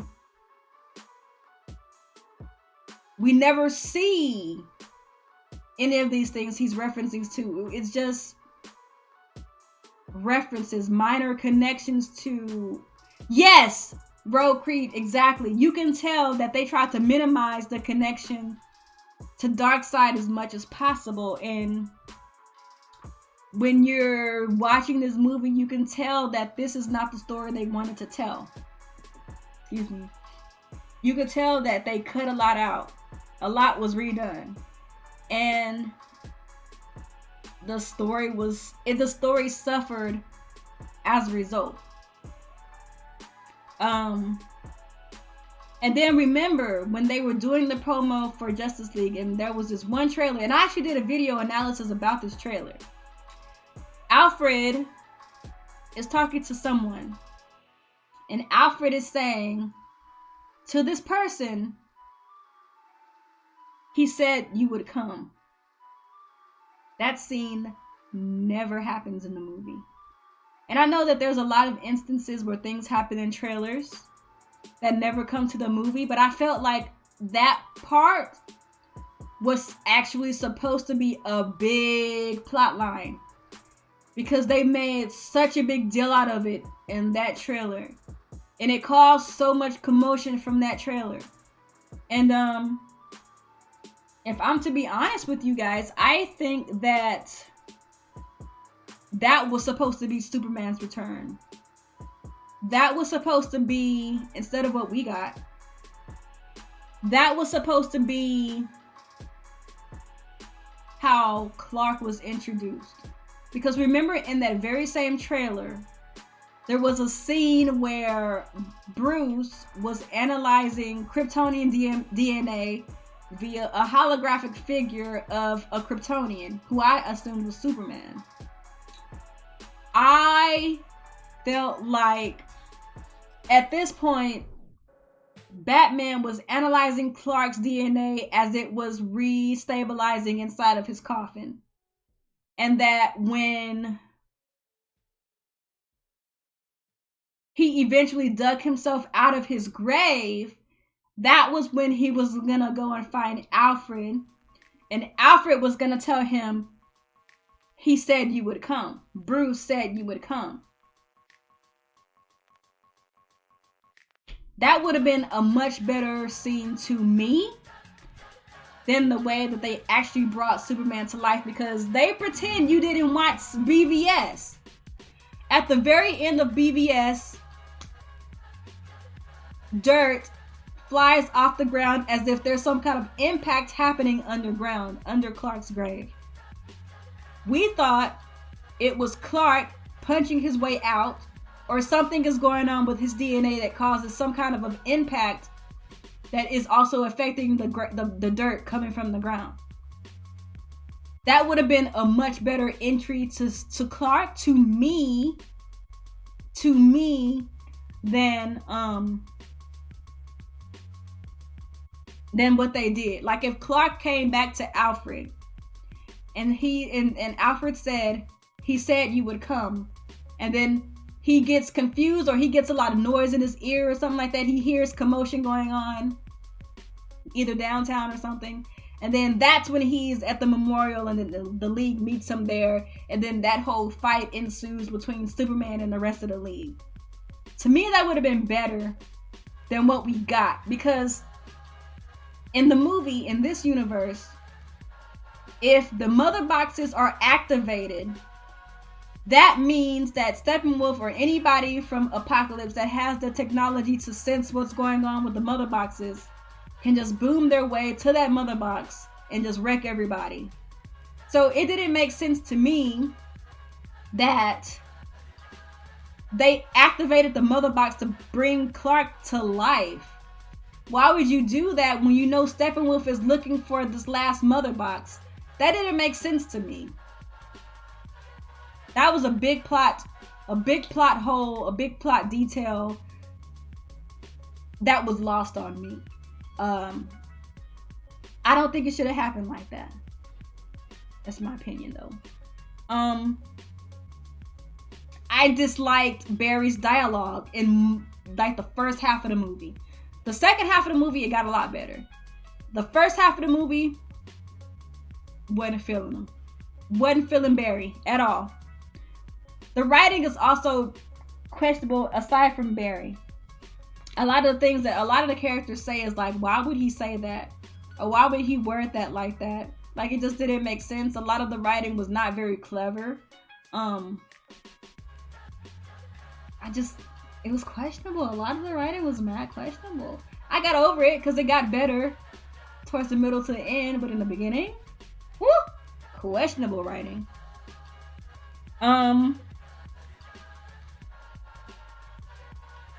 Again, they really tried to push Wonder Woman and Bruce, or Wonder Woman and Batman. I wasn't feeling it. I didn't get the chemistry. To me, they just felt like they were two teammates who respected each other. You didn't really feel that sense of a brewing romance with Bruce and Diana. They could have missed me with it, to be honest. They had that one little moment when she popped Bruce's arm back into place. And they kind of shared like some moments of reflection with each other. But the chemistry just, it wasn't all there. It wasn't all there. It was like a notch in the right direction, but it wasn't all there. Like when you think about the Wonder Woman movie and the chemistry that she and Chris Pine had as Steve Trevor, that chemistry was real. You could buy them being an item in real life. The chemistry between Bruce and Diana, not so much. Another thing that I really didn't like, Steppenwolf was weak. Steppenwolf was weak. Okay, so Steppenwolf is supposed to be a warmonger. He is the appointed general of Darkseid. He lives and breathes war and destruction, and I never got that from him. I never got that sense of, dang, this guy is a force to be reckoned with. I never got that from him. And I understand that in movies like this, it's really hard. Not a horrormonger, a warmonger. And I understand in movies like these, like you really want to focus on the heroes and build the heroes up. But, and I understand that it's hard to build up a villain. But they don't make you feel afraid of him. There was not one point in the movie where I felt like, dang, he's gonna wreck some stuff. There was never one moment where I felt like that about Steppenwolf. And maybe a lot of it was because of his presence. He didn't feel like a foreboding presence to me. You know what I'm saying? Like, he just didn't. If he would have just been a dude in a suit, maybe. Because you would be able to see the emphasis in his eyes. In the way that he delivers his lines. But instead, all we see is a CGI character who's saying words. Now, the voice actor who voiced him was great. But opposed to just being a man in a suit, a lot of the impact comes from facial expressions, from body language, from the way that he moves. You know what I'm saying? Like, a lot of that adds a lot to a character. And you didn't get that from Steppenwolf because he's just a dude, a CGI dude. And then like with the part with him being like a warmonger, you know, a conquistador, you know what I'm saying? Like you don't feel like he's this smart war tactician. You don't get that. The only thing that you really get from him is some whiny dude who's mad because he's exiled from Apocalypse and he wants to be a new god. That's really all you get from him. That's it. Steppenwolf is whack. For lack of a better word, he's whack. He's whack. Steppenwolf is whack. Okay? Yeah, he felt like the average cartoon villain. He was whack. Not once did I feel scared of him. Ever.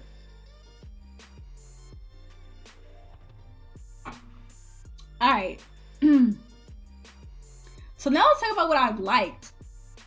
I just talked about what I didn't like. Let's talk about what I liked.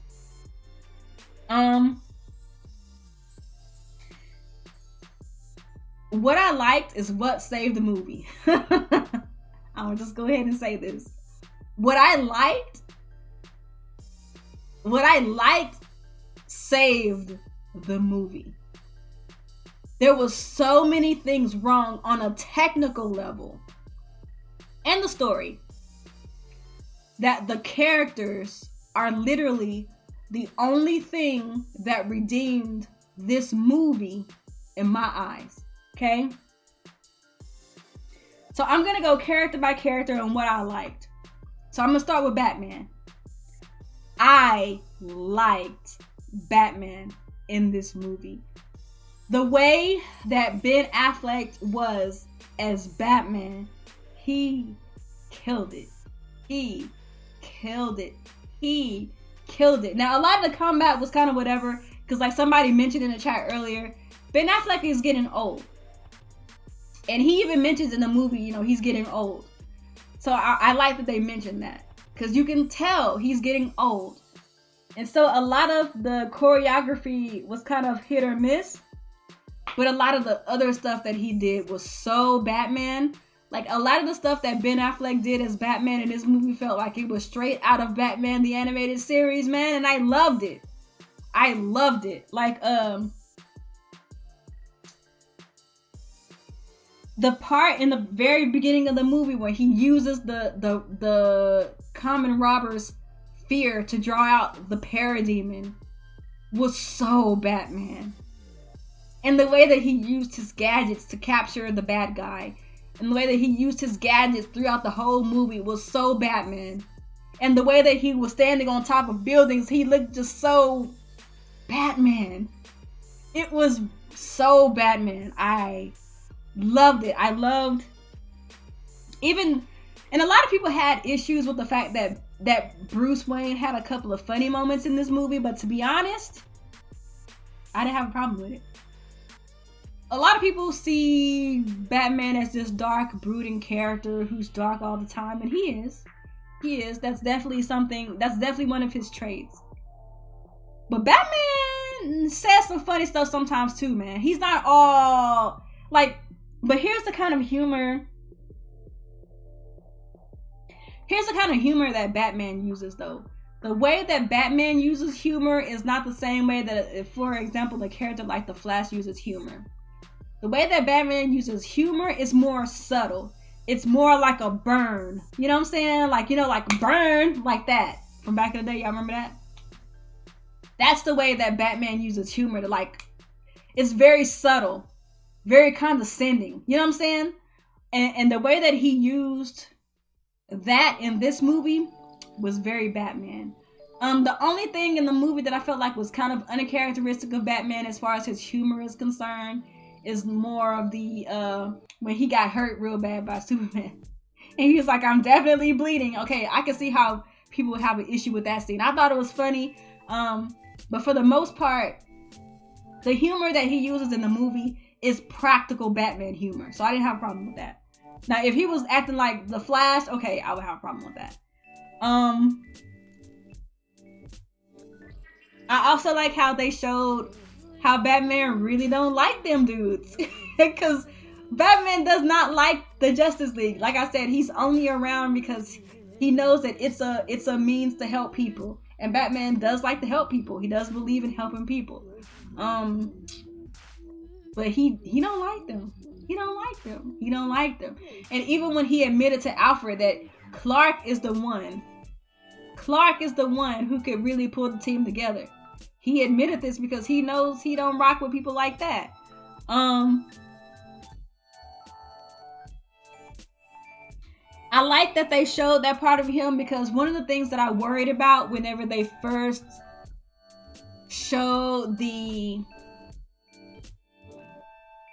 when they first showed the trailers and they showed Batman recruiting all these people, I felt like they were trying to turn Batman into the freaking DC Universe Nick Fury. I wasn't feeling that.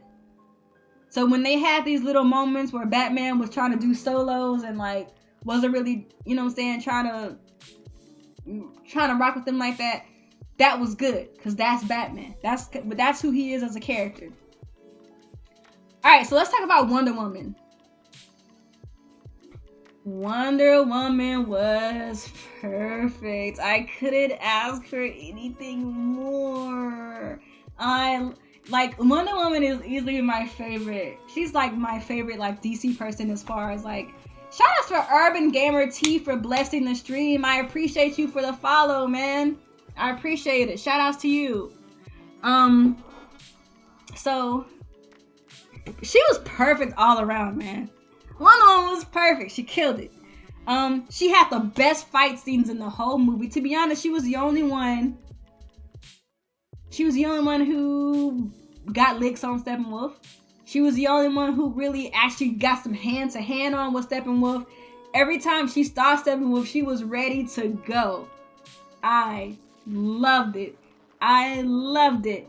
I loved it. Loved her. Loved her. Loved her. I like how they don't show her flying. Wonder Woman flies in some iterations, but for the most part, she can't fly. But she can leap really high. Or she can kind of like... she can glide. I put it that way. She can glide. So I like that they showed that. The museum scene was like the realest, most heroic scene in the whole movie. It was more heroic than even Steppenwolf's scene. It was the most heroic thing in the movie. You saw Wonder Woman in her element.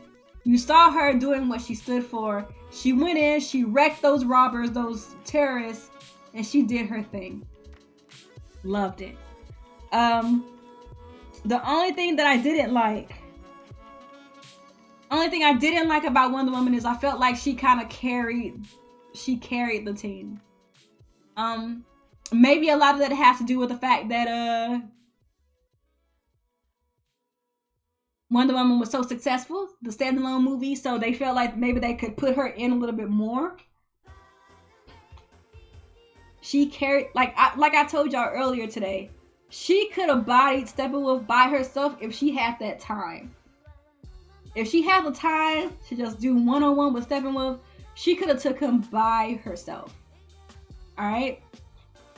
And I think that actually kind of worked to the team's detriment, because a lot of the team members didn't really get to shine and were background characters to Wonder Woman, because Wonder Woman gets down. She fights dirty. She's a savage. She could take anybody, or she would at least die trying. You know what I'm saying? Which brings me to Aquaman. Aquaman was in Wonder Woman's shadow like the whole movie. They really only used Aquaman as the muscle while Clark wasn't there. While Superman wasn't there. They didn't really utilize Aquaman to his benefits. And they were around water often enough to where that shouldn't have been the case. You feel me? As far as this rugged version of Aquaman, the surfer dude, you know what I'm saying? My man, he was great. And I think a lot of the reason why I think he was great, because I like Jason Momoa. Like, his personality is dope. I like him as a person. And he brought a lot of himself to Aquaman, which was dope. I liked it. Only thing I didn't like is the fact that we didn't see enough of him. We didn't really get to see enough of the connection that he has with Atlantis and the Atlanteans. Obviously, we know he's part Atlantean because we know Aquaman. And then, of course, Mera said, well, you're part Atlantean and your mother would have expected you to go and help and fight this threat if it's a threat. But you never see his actual connection with the people of Atlantis. And maybe it's because he doesn't really have that connection yet. And we will see that in the standalone Aquaman movie. But we know that he loves the fishing town. And a lot of that is canon, because before Aquaman gets in the whole Atlantean part of himself, he's from this small fishing town that he grew up with his daddy, who's a human. And that fishing town is his home. Those fishing town people are his people. The Atlanteans are not yet his people until he takes on the role of king. Exactly. He grew up with them. He grew up with the people in the fishing town. So I guess that's why they really wanted to kind of show you that he has that connection with the fishing town. But he also goes back and forth between the fishing town and Atlantis, which is weird because we know that he clearly does not yet have that connection with the people of Atlantis. You know what I'm saying? So I think they could have fleshed that out a lot more. What he brought to the team was good times and good feels, but I never really felt like he brought anything to the team as far as what he can do and what his abilities are. And that was a big no-no. Big no-no. Like the part when they were under the tunnel, when they were near the dam in Gotham City. That would have been a great opportunity to show this man fighting Steppenwolf underwater after he got away, when he got that mother box from Atlantis. That would have been the perfect time to show Aquaman shining in the water. But they didn't do it. They didn't do it, man. They didn't do it. Let's move on to The Flash. So it's no secret that I wasn't really feeling The Flash in the beginning, because I did tell y'all about that at first. I wasn't feeling The Flash, man. I thought he was dorky. He was corny. His joke delivery had terrible timing. He was just, what? I did not like him. But he grew on me. The way that he progressed and he carried on grew on me. I still think that they could have gave him a little bit more depth and growth, but from what we saw, we did see what drives him, his motivation, which is obviously his dad. So that was good. I like to see that interaction between him and his dad. I hope that as he moves forward, we see more of him and he has more opportunities to be himself. Some of the stuff was shoehorned in, like the comedy was shoehorned in, but he added a lot of good, funny moments to the movie, and I did like him. I know there's a lot of people saying that the Flash was the beacon. He was the star of the show. I don't agree with that. I don't agree that Flash was the star of the show. I'll get to that. Of course, his form is terrible. He needs to work on his running form. This is one thing I want to talk about. I was going to talk about it earlier, but I stopped myself. So the scene where Barry admits that he got his power because he got hit by a bolt of lightning. But he's not yet a CSI agent. He doesn't become a CSI agent till the end of the movie. That was questionable. Because Flash gets his powers working as a CSI agent. Because it's not just the lightning that transforms him into the Flash. It's the chemicals that he's working in when he's in the lab that also helps to contribute to how he gets his powers. So I felt like that was a very questionable backstory for Flash. Origin fail. Nobody caught that, I feel like, but me. Because I don't see anybody talking about that.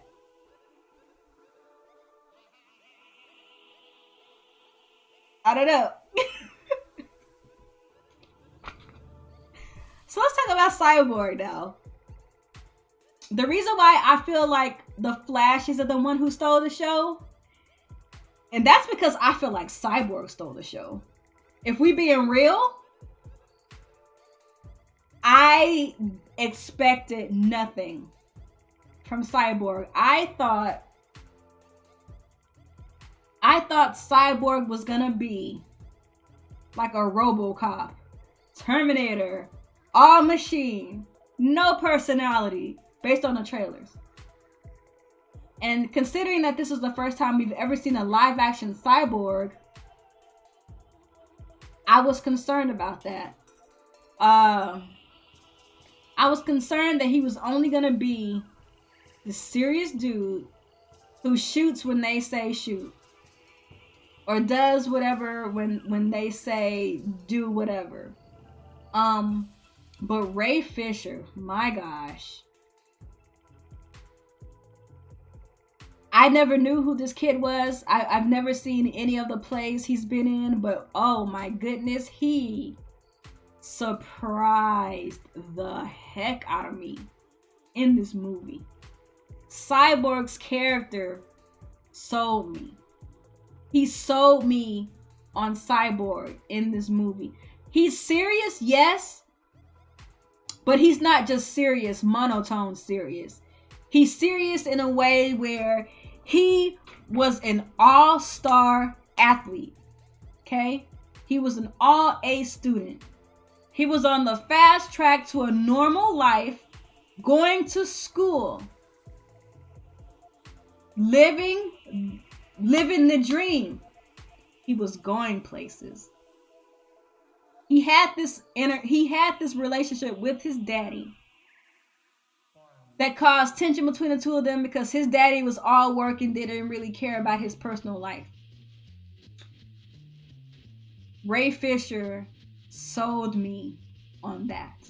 He sold me. He sold me on the fact that he's been in this tragic accident and now he's a half man, half machine.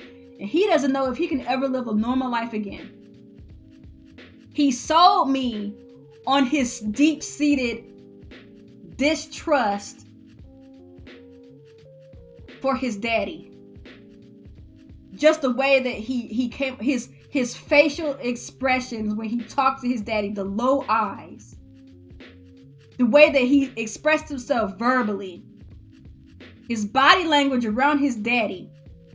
He legit does not like his daddy. He don't like his daddy because his daddy wasn't there for him when his mama died.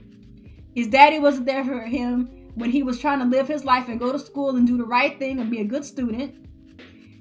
And then his daddy turns him into this monster. Bro, he sold me. He sold me. He sold me. Every time Cyborg was on screen, he sold me this character. I love Ray Fisher as Cyborg. I love him. And I really hope that they give this man a standalone Cyborg movie. Now, Cyborg is a character who's always been like a team guy. He's always been a part of a team. He's never had that opportunity to step into the spotlight and be his own guy. But recently, he's had his own standalone run. He had his own standalone run during the New 52 series, I think in like 2011 or something like that. And he recently got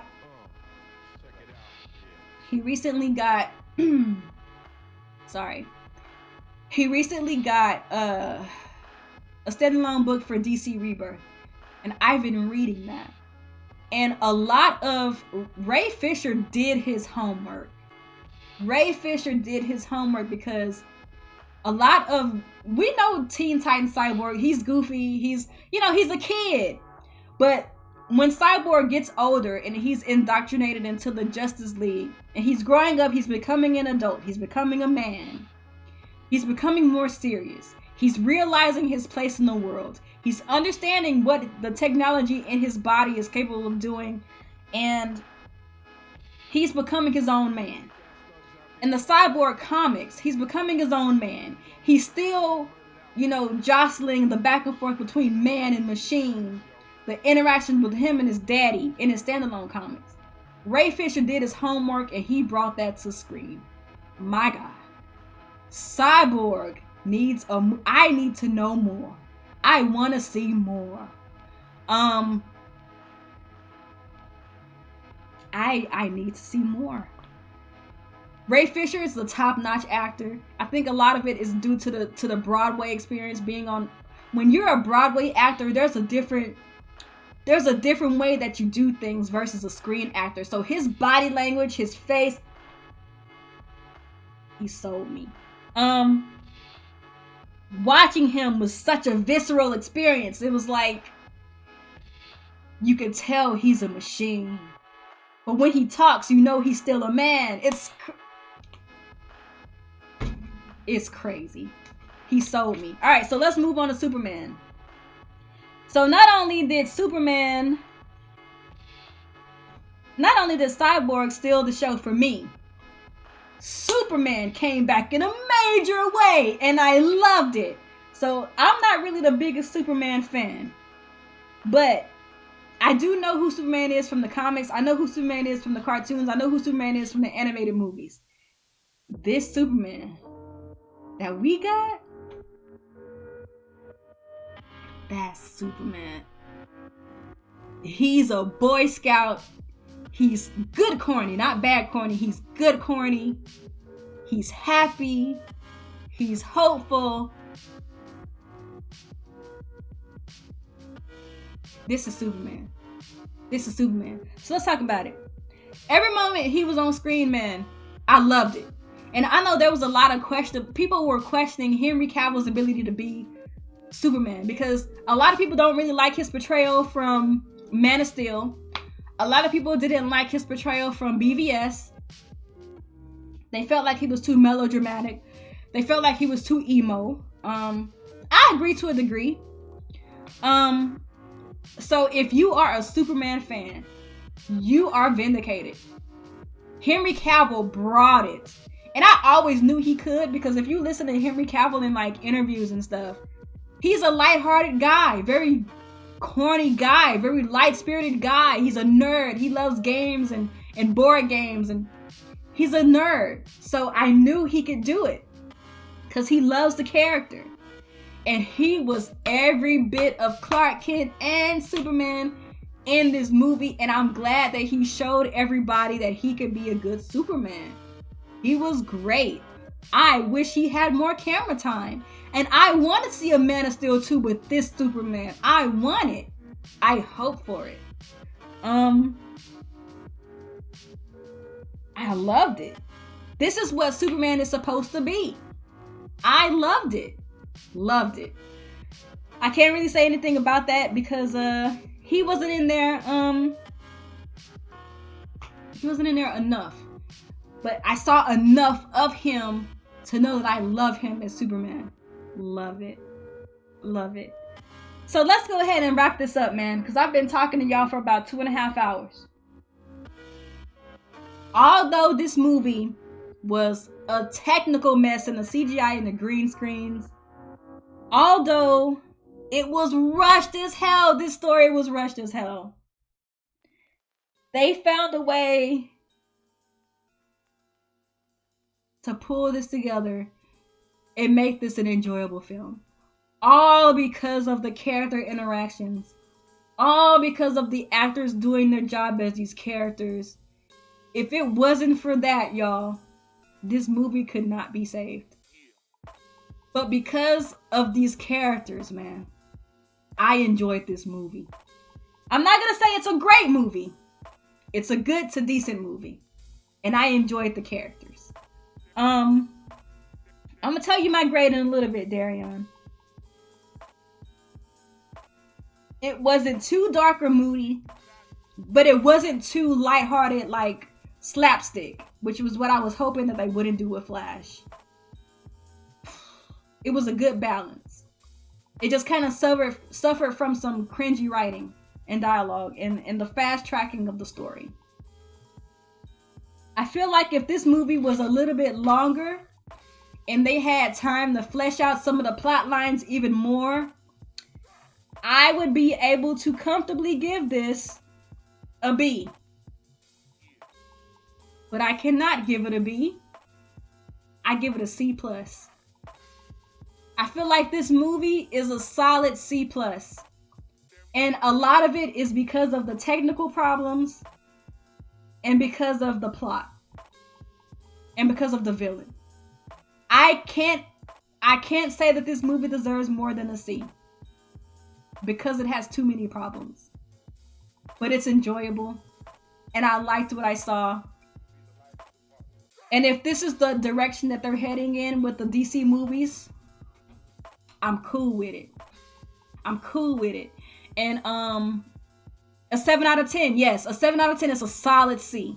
A 7 is a 70. 70%. Solid C. Solid C. And considering that it's the Justice League, I wish it was an A++.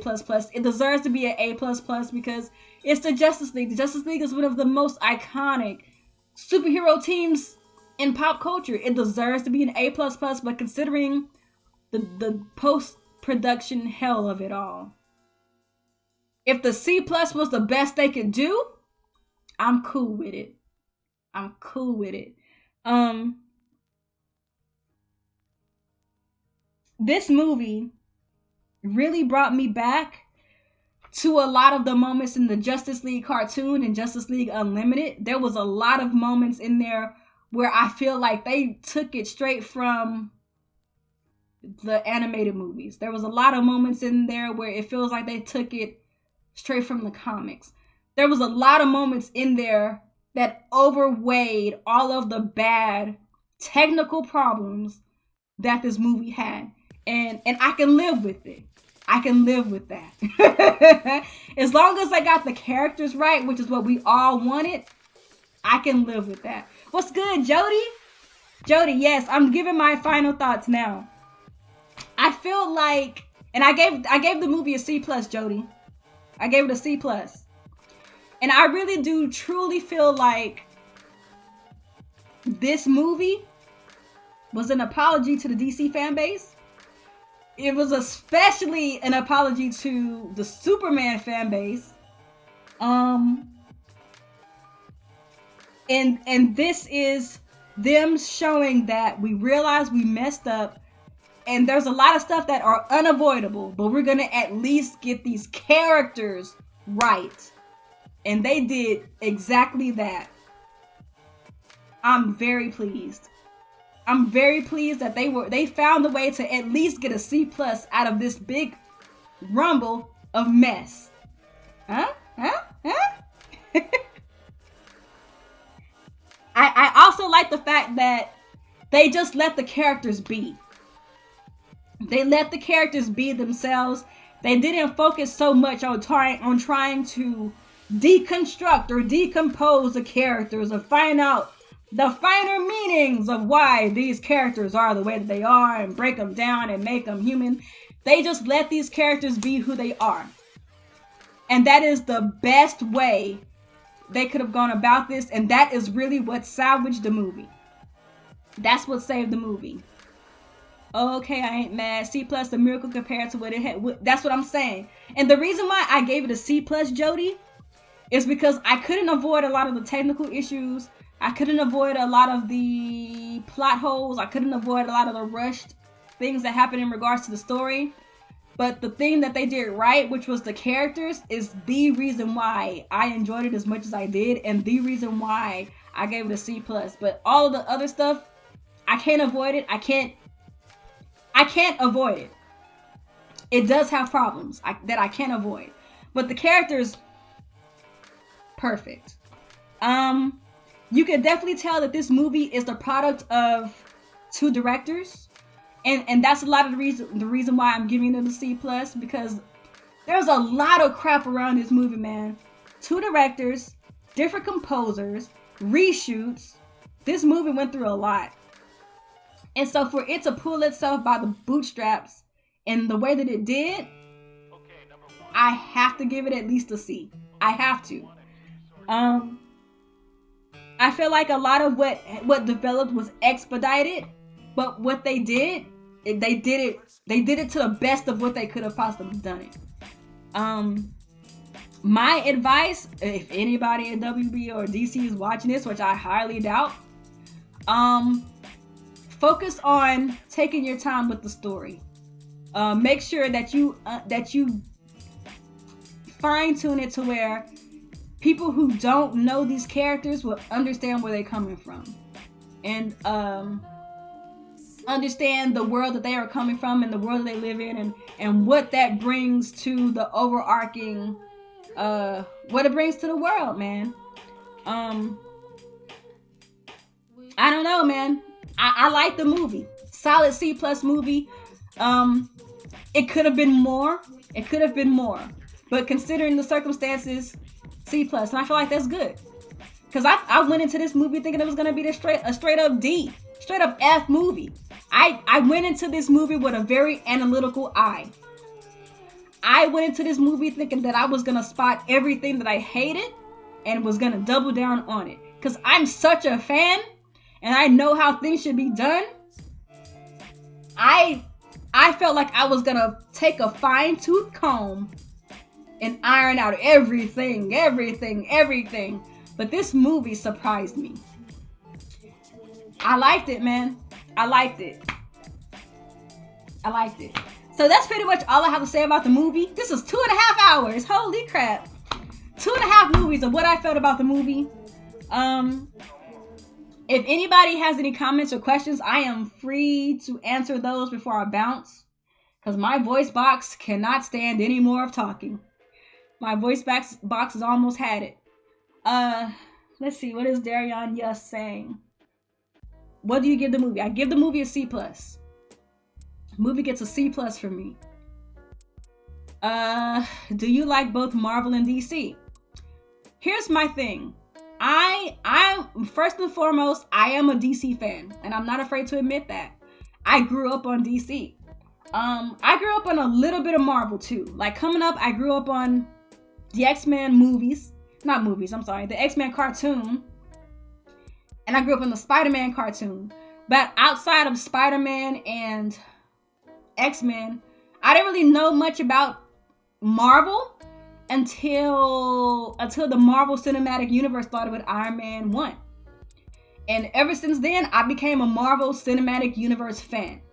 As far as the comics, I don't know enough about Marvel heroes comic-wise, excuse me, to make that deduction. But I do like Marvel. I love their movies. I think they make great movies. I am a Marvel fan in relation to the movies, but I don't know enough about the comic side of things. That's what I'm trying to say. I still think Darkseid should have been in the after credits. I feel a certain way about that.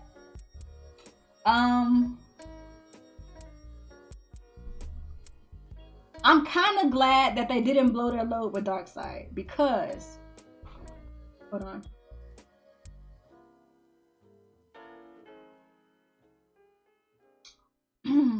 I need that water, y'all.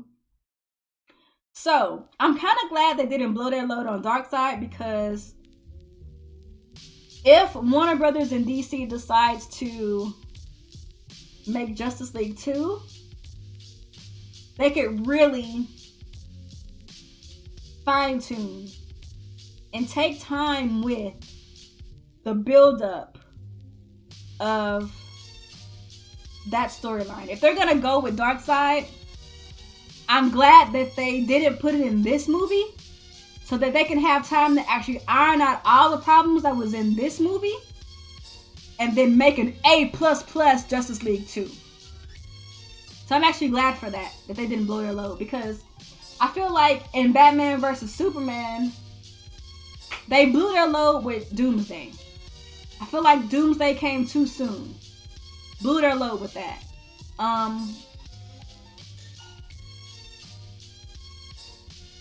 Man of Steel. They kind of blew their load with Zod by killing him. I think that Superman should have let him get away with his life, but just beat him so bad that he wanted to leave Earth and not return for some time until he came up with another plan. So for them to expedite what they already expedited in this movie with Steppenwolf, it was bad, it was rushed, but I'm glad they didn't rush it further, because they could have took it there, but they didn't, and I'm glad that they stopped just short of showing us Darkseid. That was a great decision on their part. So I'm gonna give them credit for not showing Darkseid. That was a good decision. Do you agree with Ben as Batman? Y'all. Do I agree with Ben as Batman? I think that if Ben Affleck was a couple of years younger, yeah. But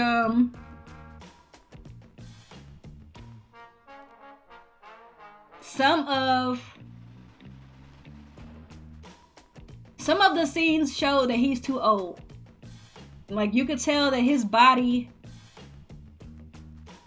isn't built for some of the things that he had to do in the movie. And I would not have a problem with Ben Affleck leaving the universe. You know, there's talks about Ben Affleck talking about he's gonna leave. I'll be okay with that. I hope they find a good way to help him get out in a way that makes sense with the universe.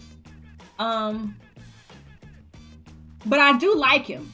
I do like him as Batman. I do. That music was emotional when Zod and Superman had that final fight. Yeah, man, because that was one of his own. The first Kryptonian he'd ever had contact with. So yeah, I mean, makes sense. Ben is too old for a trilogy. He was barely agile in Justice League. This is facts. That is facts. And you can tell. And like I said, even his character in the movie says, you know, I'm getting old. I'm getting too old. And I don't know how they're gonna do a new Batman. My thoughts are they're probably gonna find a way to. I'll get to that one, Jody. What I think is gonna happen, they're either gonna use Flashpoint to make a younger Bruce, or they're just gonna go ahead and fast track it to where Dick Grayson is gonna take up the mantle. In order for it to make sense, the most sense, I think it would make the most sense for Dick Grayson to take up the mantle as Batman. But I don't think that's one that a lot of people would like. Because when people say Batman, they don't want any other Batman but Bruce Wayne. So that's a hurdle. And hopefully they find a way to alleviate that situation in a way that everybody is satisfied. But that just kind of remains to be seen. Where would you rank the DCEU movies? Oh, that ain't really saying a whole lot. That ain't saying a lot, man. Obviously, Wonder Woman is number one. Her story, her movie was way more fleshed out and way more complete and just way more everything than Justice League. So Wonder Woman is way up here. Justice League is here. Man of Steel is like right below Justice League. I didn't hate Man of Steel as much as everybody else hated Man of Steel. I thought that Man of Steel was a good introduction, and I was hoping to see him grow as a character and come into his own in the Man of Steel 2, which didn't happen or hasn't happened yet. So I'm gonna say Justice League. No, I'm saying Wonder Woman, number one. Justice League, Man of Steel, Suicide Squad, and then Batman vs. Superman. Suicide Squad and Batman vs. Superman were both not great movies, but at least Suicide Squad was a spectacle. Whereas Batman vs. Superman was like one note for like the whole movie. Oh my God. So I hope that Aquaman brings the DC universe back on track like Wonder Woman did, because obviously Wonder Woman is the pinnacle. Wonder Woman should be the template for all the movies. And I really hope that James Wan is looking to see what Patty Jenkins has done and has added those same elements to Aquaman. I really do believe Aquaman is going to be tight because you're focusing on one character, you know what I'm saying? And he's going to be the only character to get that shine. And so I think Aquaman is going to be tight. And I think Aquaman is going to be a change in face for the DC universe. And Justice League is kind of behind us. But a lot of people are trashing Justice League, and I don't think that Justice League deserves the crap it's getting. Yes, there's a lot of problems with Justice League. Lots of them. A lot of them technical problems. And of course, the problems with the plot. Fast tracking the plot was a mistake. But there was a lot of good. And I feel like the good in Justice League way overweighed the bad. Way overweighed the bad. So yeah, man. I'm going to go ahead and end this. This is going to be archived on my channel. So shout outs to all of the people who came through watching this live. I had a lot of people watching me in the beginning, and then it kind of dropped off. But thanks to those of you who stuck around. And to those of you guys who are watching this archive, shout outs to you. I'm going to put markers in the description so you guys can fast track to each part so that you know where I'm starting from beginning to end. Because in the beginning, I did like a scene by scene, and then in the latter half, I did like a synopsis of everything that I liked, what I didn't like, the characters, story, all that stuff.